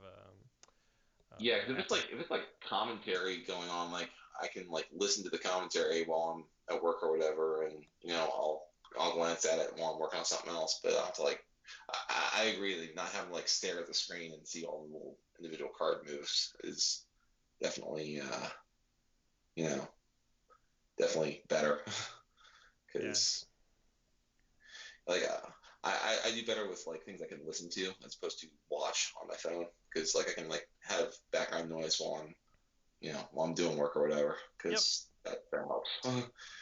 So Yeah, you can listen to me on your way to work. there we go. Hey, Start your morning off back right with Nader in your car. there was more than one time when I did like one of those like affiliation of the week videos that Maggie was doing last year or the year before. Like I had a 2 hour commute at my old job, so like I'd get on with her like while I was driving and like we talk, TOS or Vulcan or whatever affiliation you know want to talk about, and it was quality commentary. It's like because she was doing Google Hangouts, and like I can't do video because I'm driving, but I can do audio. We can talk through it, and you can like put the cards up on the screen or whatever while we're talking about them, like top 5 cards for this affiliation or whatever. Actually turned out pretty good. It was all one stuff. It was cool. Yeah, definitely. All right, man. Well, have a good night. Thanks for the game, and Yeah, I'm congrats sure on the I'm sure tournament, I'm man. sure we'll run into each other again. Oh, absolutely. Look forward to it. All right, take care, man. You too.